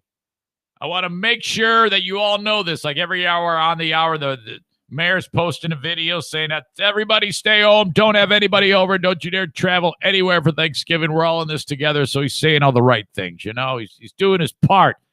He's being a good steward. Well, somebody was at the airport, just a regular citizen of the community, and recognized the mayor at the airport on Thanksgiving, like the day before. And he's getting ready to travel. So a person tips off. I'll tell you what, I'm just going to let this news story play the rest of it, and then we'll break it down further. Denver Mayor Michael Hancock says he will quarantine when he returns from his out-of-state holiday trip to see his family. It's actually a requirement for all city workers who leave the state. The mayor got caught leaving town after repeatedly telling the public to stay home and avoid travel this Thanksgiving. Someone who saw the mayor at the airport and didn't care for his hypocrisy tipped us off. And now we can show you video of Hancock skipping town. 9 News obtained security videos from DIA. You see the mayor and his security team pull up to the drop. Through the Freedom of Information Act, they were able to get the security camera footage of every inch of his movement throughout the airport. Oh, my God. Off area and walk into the airport around 8:15 yesterday morning. He made his way through security, and he was at the gate around 8:41 a.m. Now, we mentioned that specific time because a few minutes later, a message sent out from the mayor's Twitter account included the warning to the rest of us to avoid travel if you can. Okay, so yes, he was seen at 8:41 on that day, and at 8:43, he sent a tweet out that says, pass the potatoes, not the COVID. So he's at the airport sending the tweet that says, stay home as much as you can, avoid travel. Order your holiday meal from a local eatery, shop online with small businesses. So he's saying all the right things, but he's actually doing it from the airport. Oh, my God. This is so fantastic. This is so fantastic, and this being busted by whomever turned him in. I mean, first of all, if you're the mayor, you have a lot of nerve in doing this. To say don't travel for Thanksgiving, don't travel for Thanksgiving. Then he goes, I mean, you have to show up in an absolute disguise if you're the mayor. What a short-sighted thing to do, him fucking this up. And then people see him hot. Of course they're going to bust you, you idiot. After waiting in the gate area with his personal security for about 16 minutes, the mayor, wearing a ball cap and a face covering, boarded his flight to Texas alone. Hancock's hypocrisy made news locally and nationally, and after landing in Texas on his way to Thanksgiving with some family members in Mississippi, the mayor tweeted an apology, saying, so he's in the air. He finds out that he's fucked while he's traveling. This news blows up, man. Oh, I love the fact that information is so easily transmitted and sent along that the person responsible for making the news can see moments after it all goes down. Probably got text. Holy shit! Everybody's talking about you here in Denver. You asshole. His asshole on the plane gets all tight. He's like, oh fuck. That he decided to ignore the advice he gave to the rest of us because he was thinking with his heart. Yeah. All right. You were thinking with your heart. So now what? Fucking resign at this point. I mean, this is as bad as like getting caught with a kid nude. This is horrible. He tweeted out, I fully acknowledge I have urged everyone to stay home and avoid unnecessary travel. I've shared how my family canceled our plans for our traditional multi-household Thanksgiving celebration. What I did not share but should have is that my wife and my daughter have been in Mississippi, where my daughter recently took a job. Yeah, too many words, asshole. It doesn't matter. It doesn't matter what's going on. So he says, as the holiday approached, I decided it would be safer for me to travel to see them than to have two family members travel back to Denver. You know what would have been safer, idiot? If you would have, done exactly what you told the public to do. You have lost all credibility at this point. Seriously, this is huge. If you're the people that help him run the city of Denver, you're like, oh, God, I don't know, boss. This is, how the fuck are you? No one's going to trust anything that you say at this point. And this is a blatant, horrible misstep. Fuck, if Marion Barry were still alive, the guy who used to be the mayor of D.C., who fucking got caught with crack, and I think he went to prison and then got the mayor's position back somehow. He ran again and was elected. He's like, oh, God, what a fuck up you are. I recognize that my decision has disappointed many who believe it would have been better to spend Thanksgiving alone. Boy, this is a lot of words. As a public official whose conduct is rightly scrutinized for the message it sends to others, I apologize to the residents of Denver who see my decision as conflicting with the guidance to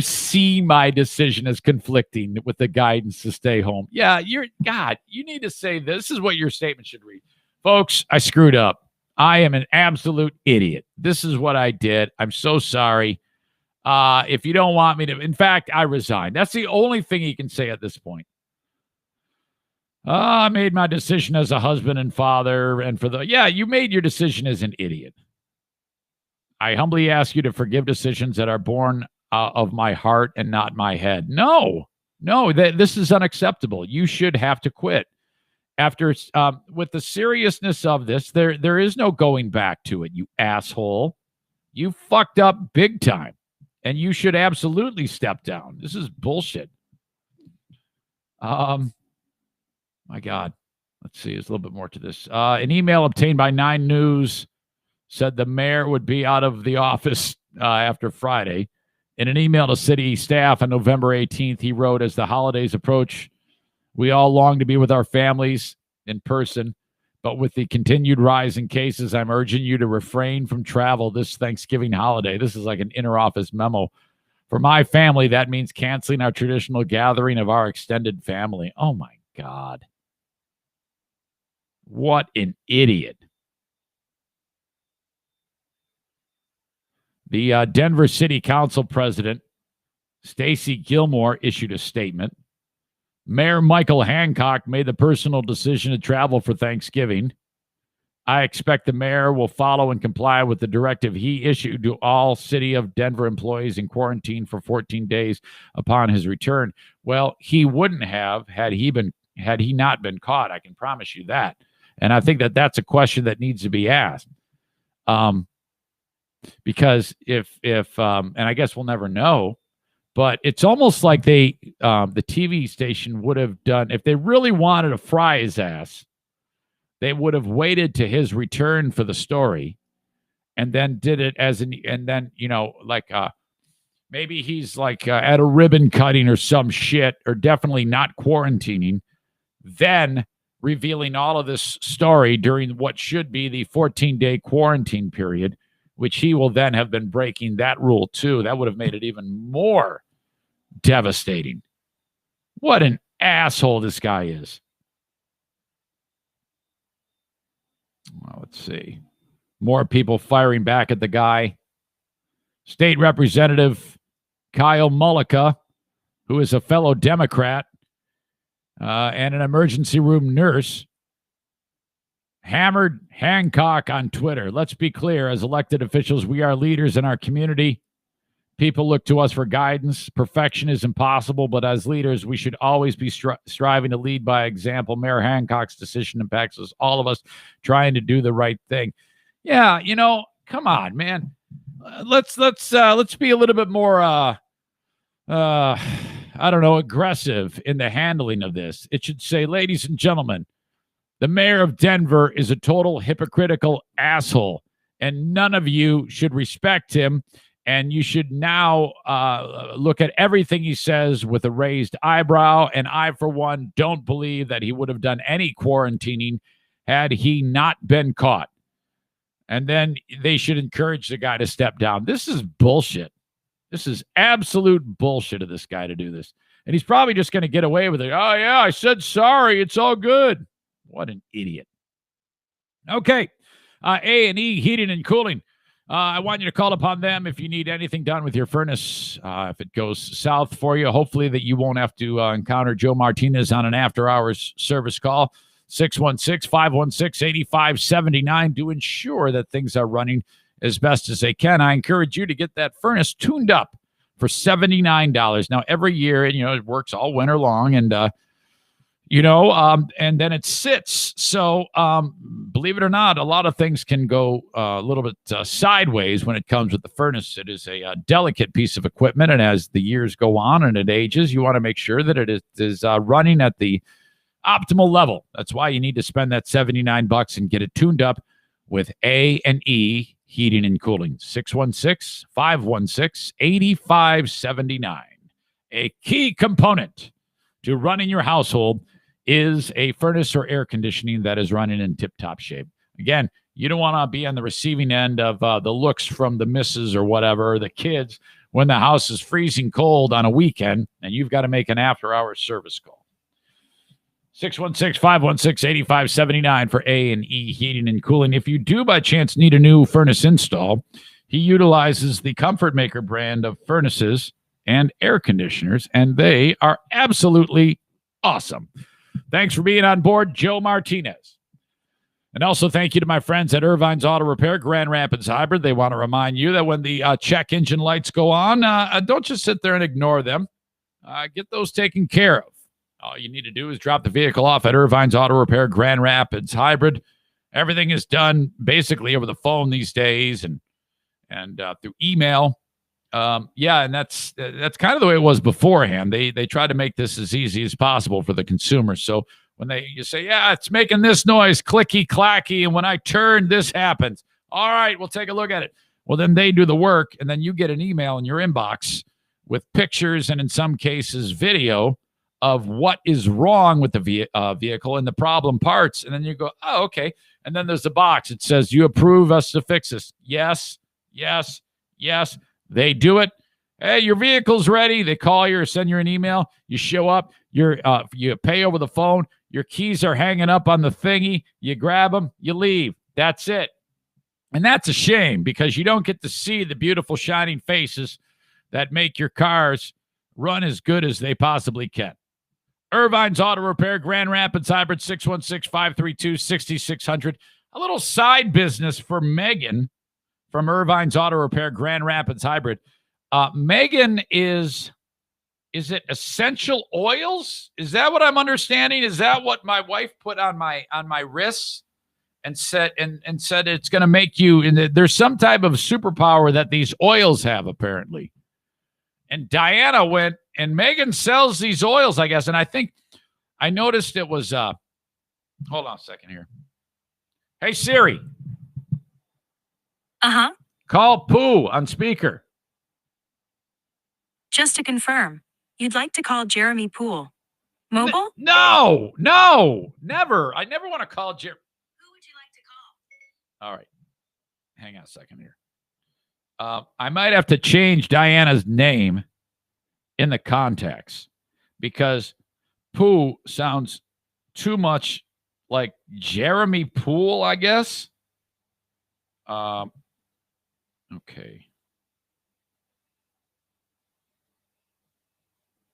I'll just change it to Queen of the Forest. Queen of the Forest. Hold on. Sorry. There we go. Good? Good. Hey, Siri. Mm-hmm. Call the Queen of the Forest on speaker. Calling the Queen of the Forest. Mobile on speaker. Perfect.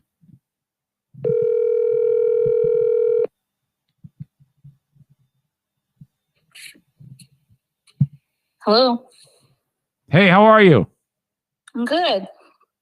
I was just talking about the essential oils. Uh-huh. You said there's some type of superpower when you put that on your wrist, right? Yeah, in your neck or wherever. What was it? It smelled like some type of. I smelled like a tree. I don't know what scent it is. You'll have to ask Moms at Oil president, which is Megan. Moms at Oil? Moms that oil. Moms that boil? Oil. Then wait a minute. It's not called. I don't know. Megan said it's called Moms That Oil. Yeah, that's her little business. So is that what you just? I mean, if you're a person who sells these things, yeah. Hey, man, what have you been doing? Oh, I've been oiling. Yeah, it's called I don't know, something oil, Young Life Oil. Wait, Young Essential Oil or something. I thought you said it was called Moms That Oil. That is Megan's little business, but that's not what the oils are called. Oh, she's not like making them? Yeah, she makes them, but kinda. I don't know. She makes them, but she also buys them from the essential oil company. And then she makes her own recipes. Oh. I didn't know that. So is the one that I put on my wrist, that you put on my wrist, is that one that she made? Yeah. She made it. Yeah. Well, I really like the smell of it. It has some, she indicated it would help me during this surgery, right? Yeah. It's just, it keeps you healthy and immunity's up and things like that. Wait, did you say keep my humidity up? Immunity. Oh, immunity. Sorry. Wow. Well, that's okay. Now, I noticed you where did that robot that we now own come from? Well, the robot came from Amazon, and then the oils came from Megan, the oil connoisseur. So the robot, it's like all sorts of different lights on it, right? Yeah. I got it on right now. And it's constantly shooting out. It looks like water vapor of some type. Yeah, and it makes the house smell nice, but it also has some therapeutic effect to it. So you have to like put your nose right over it, just like the different scents are for different things. Oh, okay. Was there one? Maybe, perhaps, could it be that there was an oil that made you want to buy stupid things for dumb reasons, like paper plates and newspapers? Okay, I'm gonna hang up now. Are you done?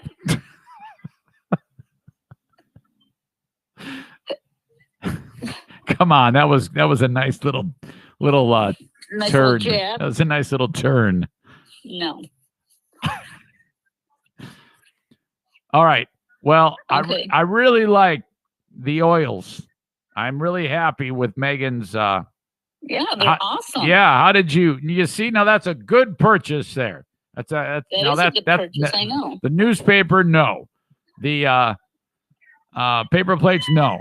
But I will admit the newspaper was a mistake. If you had told me I'm not buying the newspaper because it's $6, I would have been, yeah, you're right. yeah, it's But stupid. you just bought it anyway.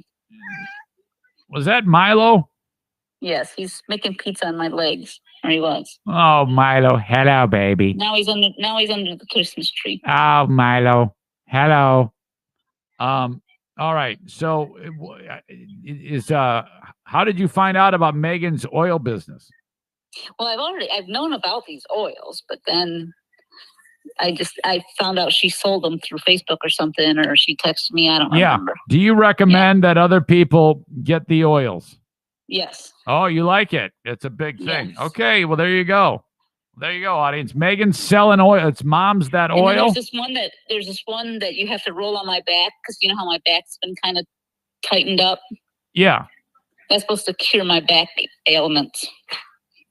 Do I have to put it on my penis before I put it on your back? Okay, I gotta go. Yeah, bye. All right, I love you. Okay, bye. Okay, bye.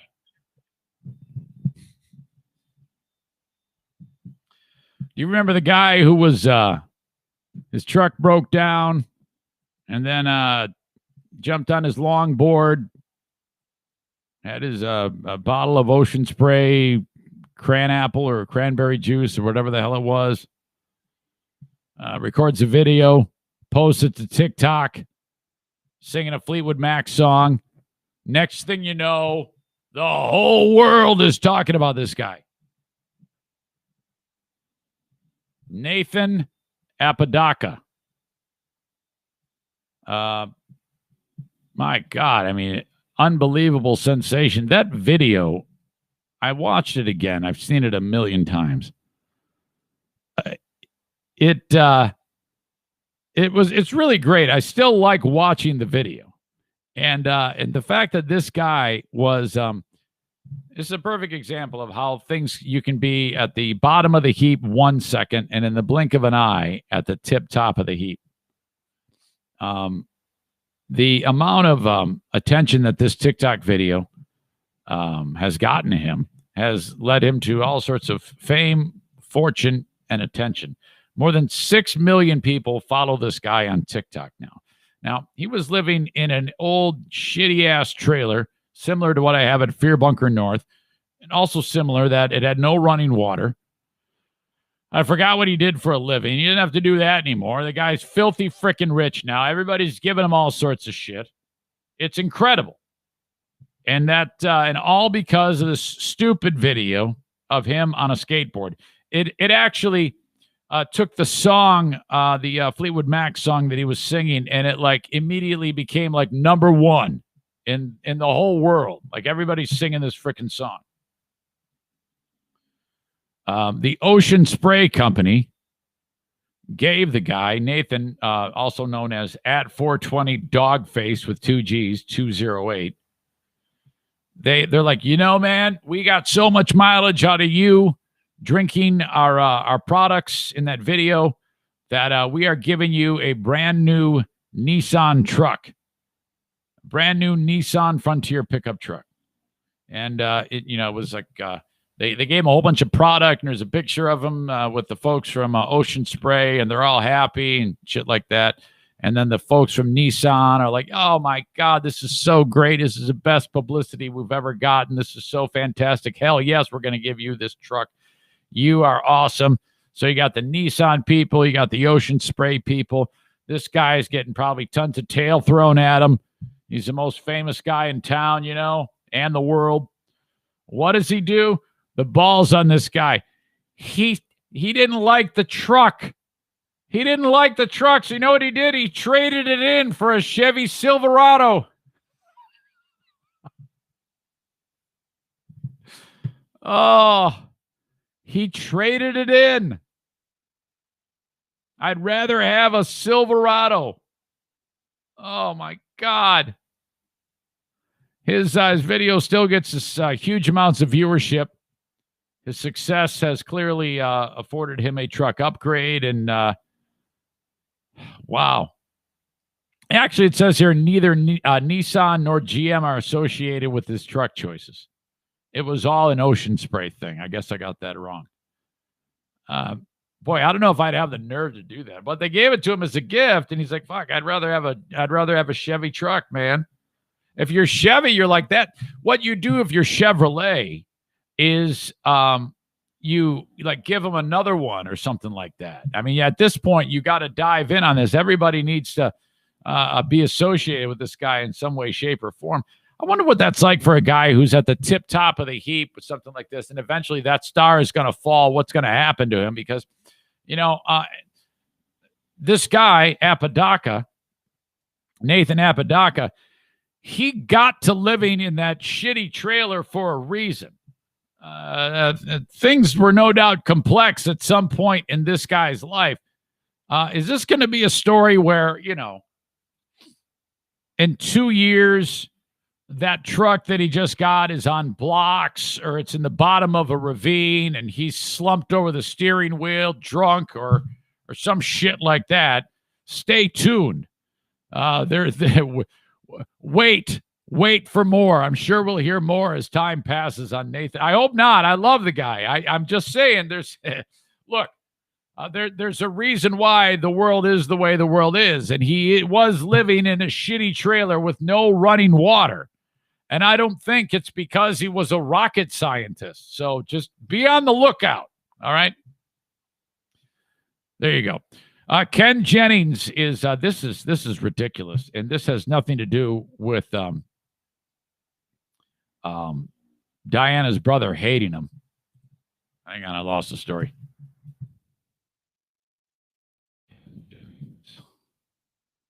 This is another example of cancel culture going after someone. And like I said, Kevin, No Filter Kevin, would be happy to hear this. But this is another classic example of going back in someone's Twitter feed and trying to cancel them. And I don't know if it's going to work this time. Actually, whenever I come up with these stories, time passes, and it might even be updated right now. Let's see. There's been any update on this? Nope. Good. That means I can just tell you it in its entirety. They, the folks who make Jeopardy, said, all right, yeah, Ken Jennings, Sony Pictures Television, they announced Ken Jennings is going to be a guest host on the show. Jennings has been on TV ever since he went on that historic run on the show. And like I said, he's on that game show that No Filter Kevin hates. So the guy does have some chops, and he does know what he's doing when it comes to being in front of a camera. So they're like, all right, be a perfect guy to have in front of it. Let's let him try that out. But now somebody is like, holy shit, no way, man, we're going to cancel this guy. Actress, and I hate this word, activist. Typically, activist is like an asshole. If someone is described as an activist, there's a pretty high chance that they're a cocksucker too. So in this case, it's true. Yvette Nicole Brown. I don't know who that is, but she is an actress and an asshole who posted a tweet that she wasn't happy with the choice of Ken Jennings being on the show.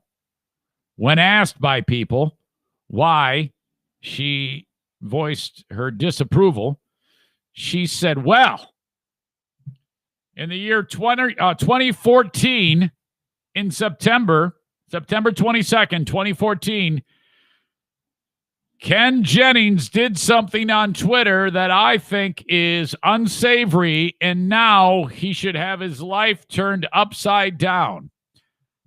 Okay. So does that mean that she found this out and then had to go onto his feed and then scroll through it to find something that she didn't like, and then now is making it known? Or had this already been known and then she kind of glommed onto it? Either way, she hunted it down, because that's what activists do. They're assholes.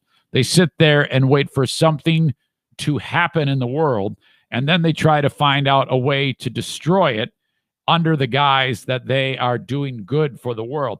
And there is nothing good here. This is just an asshole thing to do.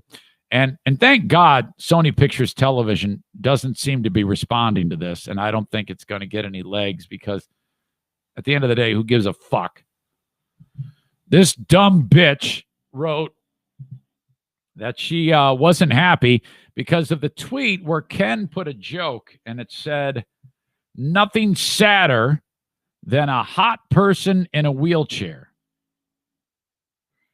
Now, I think that could be taken more than one way, because to me, that makes me think he's saying nothing sadder. Like, it makes me sad when I see a hot person in a wheelchair, like a person who's like warm, sweating, uncomfortable.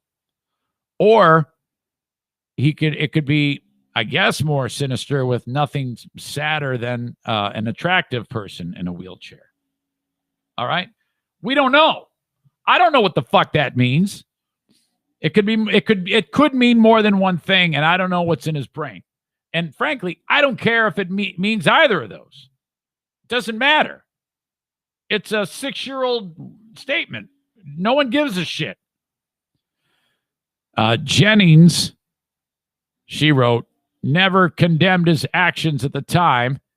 And as of this writing, the tweet is still up on his timeline. Actually, she didn't write that. That's from the article. But Jennings never condemned his actions at the time. And as of this writing, the tweet is still up on his timeline. Look, little known secret. No one condemns their own actions. The only time that they ever condemn their own actions is when they are threatened. That's the only time people say sorry, which should mean that all those sorries that have happened over the years are meaningless. They don't matter. And the people who act like, oh, well, now it's okay because you said sorry, those are simple fucking people. And I've said it before and I'll say it again. Make no mistake, all the times that I was on the radio that I said I was sorry, I don't mean any of those. I didn't mean any of those. I only said those sorries because people were pissed off at me. I'm not sorry for any of that shit. Those were fucking jokes. I should have... all I did was delay the inevitable, frankly, because, that happened so many times and people got so pissed off that eventually they're like, we can't deal with you anymore. You're too much of a pain in the ass. And the straw that broke the camel's back is making fun of Joel's pants. It was the same thing when I made fucking fun of Pumpkin Kid. Everybody got all pissed off at me about that one. It's like, fuck, I got to go say sorry and buy pumpkins. I wasn't fucking sorry. I was making a joke and I got yelled at for it. Fuck that. So anyway, just so you know, nobody means the apology. It's all bullshit. It's all theater to get the fucking people to back off. That's all it is. All right? If you ever, mark my words, save this audio. If I ever do something on this podcast that warrants me to say sorry, it isn't because I sat there and went, I feel bad about what I said. I'm going to now. It's because something happened. It's because Diana came in here and kicked my ass and screamed at me and says, you got to go say sorry. That's what it is. So pretty much I don't have to say sorry ever again because it's my show. So I don't have to worry about that for the most part. There's a couple, no, there's no way I'm ever going to say sorry again. I'm done saying sorry. I will never do that again. It wasn't until 2018 in response to someone retweeting his comments that Jennings responded on Twitter. So I guess this did surface in 2018, saying, I never did a public flogging for this, but I did apologize personally to angry, hurt people who reached out personally. It was a joke so inept that it meant something very different in my head. And I regret the, he says a word I've never seen before, ableist plain reading of it. So he did apologize, but he didn't mean it. He just said sorry because people were yelling at him. This is not the first time Jennings has been cited for being cruel in his tweets. It's a fucking joke, okay? Come on, man. There are so many more important things to be worried about in the world than Ken Jennings tweets. And then even if you do have to say sorry because everybody's pissed off at you, and you do all that big line of apology tour bullshit, okay, then why do you have to keep going back to it? Why is that a thing? Come on. In 2015, Jennings tweeted, it can't be a good sign that every fan who has seen the new Star Wars movie died shortly thereafter. In response to the death of Daniel Fleetwood, a Star Wars fan who died of cancer and wanted to see Star Wars The Force Awakens before his death. Wait, did he really do this? Holy shit, that's a reason to cancel somebody right there. Holy shit, wait a minute. Wait a minute. Why would you do that? What an idiot. Yeah, you can't apologize for that. If you do say that and you apologize, who accepts that apology? How is that even a thing that you would let him? Okay, if I'm on Sony Pictures Television and I know that he said that one, I don't even ask him to be on the show. I just avoid it because that is the reason why there should be a shitstorm. That one right there. He died of cancer. He wanted to see Star Wars The Force Awakens before his death. 2 years later, Jennings was in the spotlight again after responding to then 11-year-old Barron Trump, seeing the image of Kathy Griffin holding a bloody Trump mask with, quote, Barron Trump saw very long necktie on a heap of expired deli meat in a dumpster. He thought it was his dad, and his little heart is breaking. That's pretty funny, actually. And in 2018, he described an elderly woman mourning her deceased son by saying, "This awful MAGA grandma is my favorite person on Twitter." Holy shit. Now, these are the ones that you need to get pissed off about. Those are the tweets. The wheelchair one is tame compared to the dead Star Wars kid. What the fuck? It's doubtful this tweet or any of what Jennings has said on Twitter will affect his position with Jeopardy. I don't know. Those are the ones that you should be saying, Ken, what the fuck are you doing? You should have deleted these things, you asshole. But factoring in that Jennings has never removed the tweet or made any attempt to overtly apologize, the resurfaced comments are not the best introduction to his guest takeover. It is doubtfully unfortunate, as it's unclear if Jeopardy has ever even had a wheelchair user as a contestant. That's not to say they haven't had any disabled contestants. In 1999, Eddie Timanis, who is blind, hey, Eric, won almost $70,000 playing the game. All right, so chick's trying to cancel him because of the wheelchair comment. But, boy, I am just, that's a revelation to me. I didn't know that Ken Jennings was such a dick. Taking the run at the kid who was dying about the Star Wars thing, that's the big one right there. You would think that, I just can't believe that they even asked him to be on the show, considering the wholesome, way that Alex Trebek always behaved. Never did anything like this. Here's Ken Jennings, a kid who made fun of the dying Star Wars fan. Here's your host, Ken Jennings. Fuck. Might have to stay away from Twitter, Ken. And the fact that if you know you're going to be hired for that position, you go through your feed and you clean it up. Like let's say I get a lucky break and somebody wants me to star in an episode of The Mandalorian on Disney. I'm going to go through my tweets and I'm going to clean them all up so that all you see is like, hey, thank God you're here supporting me. I love you so much.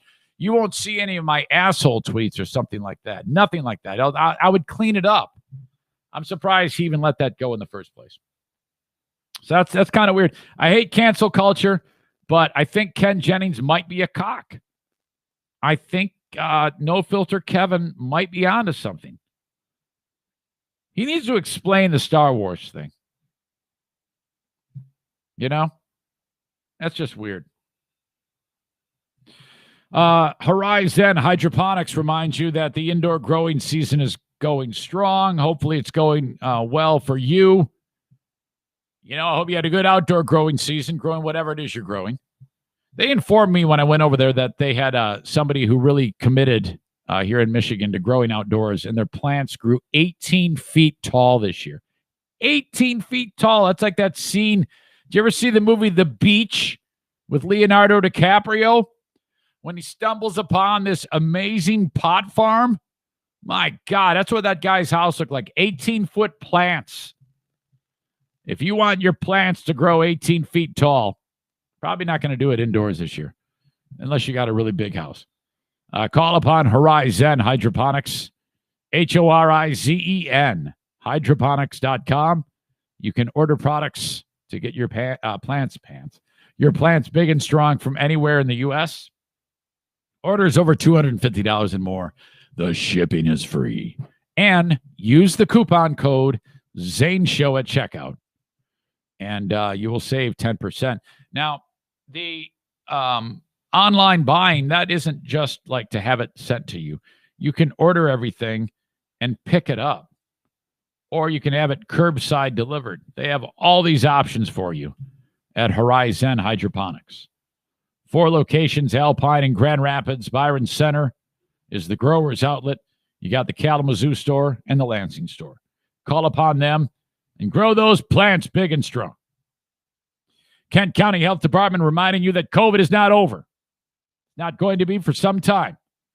I did hear, side note, that in Michigan, December 12, As early as December 12th, through Henry Ford Health Systems in the Detroit area, dosages will be starting to be administered of the vaccine.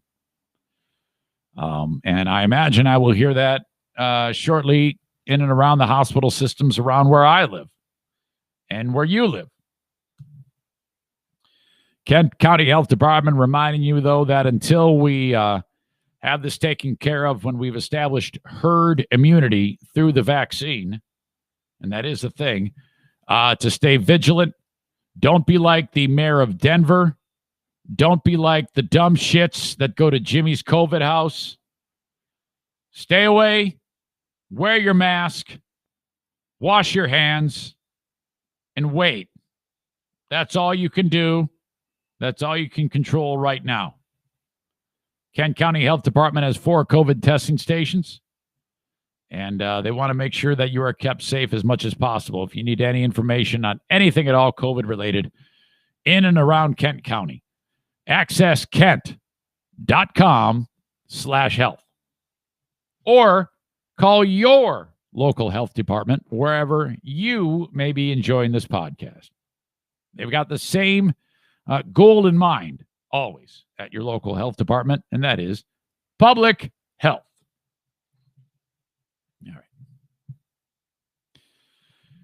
Oh, wow. Boy, the time just flies when you're doing this show. It's really remarkable.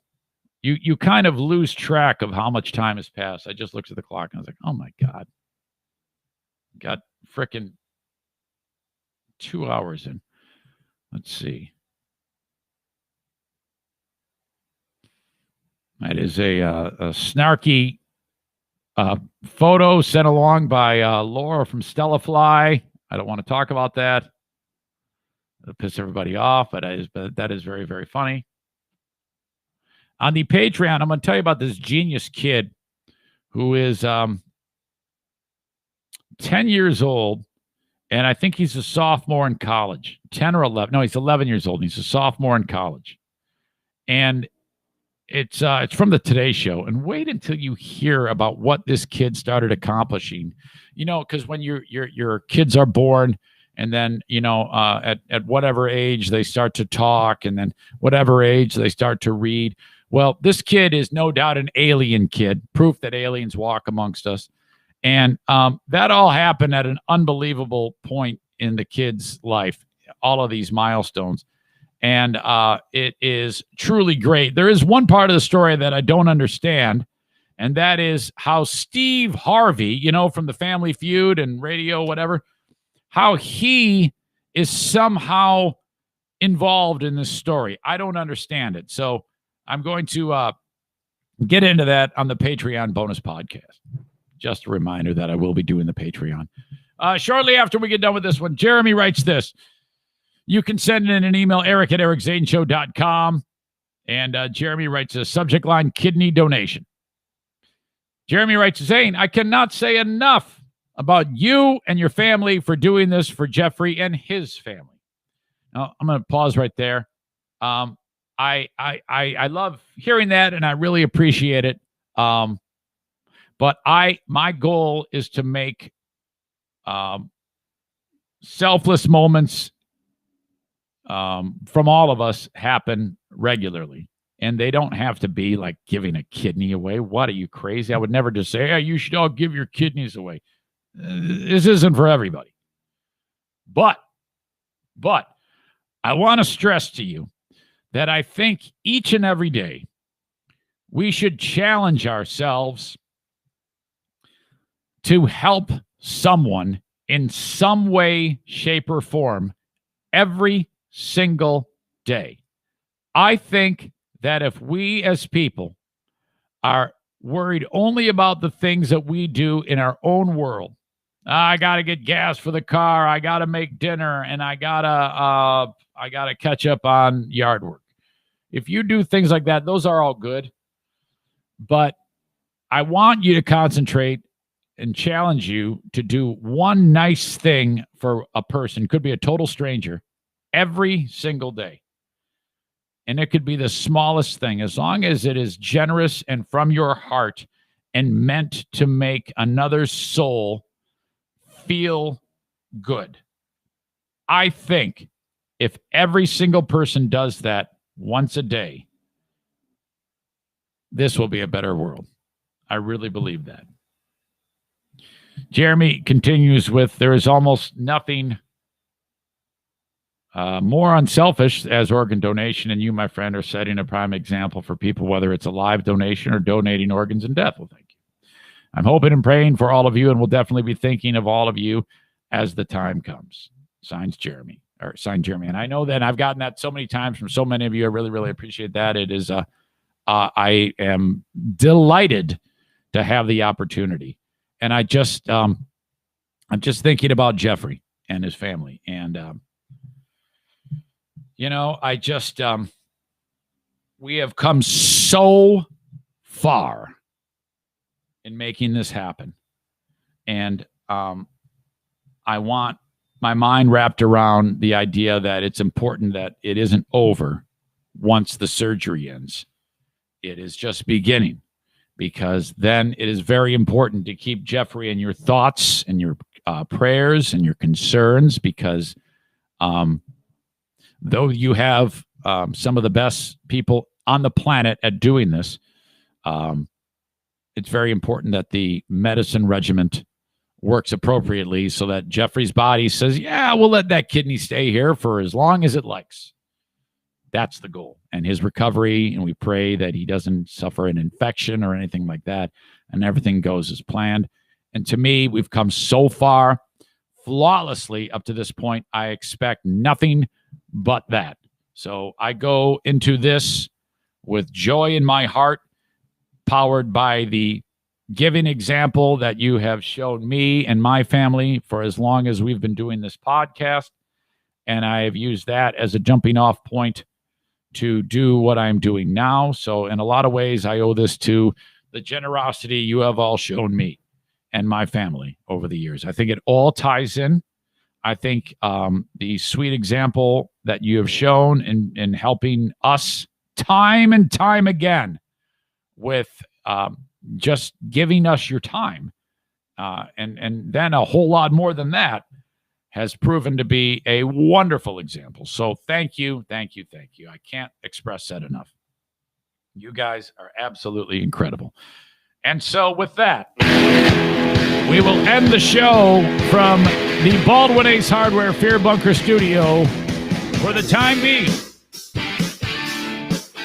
We will be back doing the free podcast in this room coming up on the 14th of December. That's the next time we'll be back in this room. I got the Patreon bonus. I'll be in this room, of course, but then that's it. I'll be talking to you from California. Woo! All right, don't forget, I'm ending with my ride-in song. It is Doesn't Remind Me by Audio Slave. What a sweet piece of music that is. I love this song. Holy crap. Enjoy the rest of your day, and I'll see the rest of you on Patreon, hopefully. And I would love to see more of you on Patreon. If you're thinking, hey, I want to help Zane out, the best thing you can do to help me is sign up on Patreon. And it isn't just a donation. For $5 or $10 a month, I give you more podcasting. I give you the Lost Zane recordings. I give you the frickin' Ben and Eric Patreon podcast, Smarter Than a Former Drug Dealer trivia, the Insane Asylum. That's all on there. That's the quickest way to help me out outside of giving me your time, watching the freebie, and paying attention to my sponsors. Patreon.com/Eric Zane. See you, folks.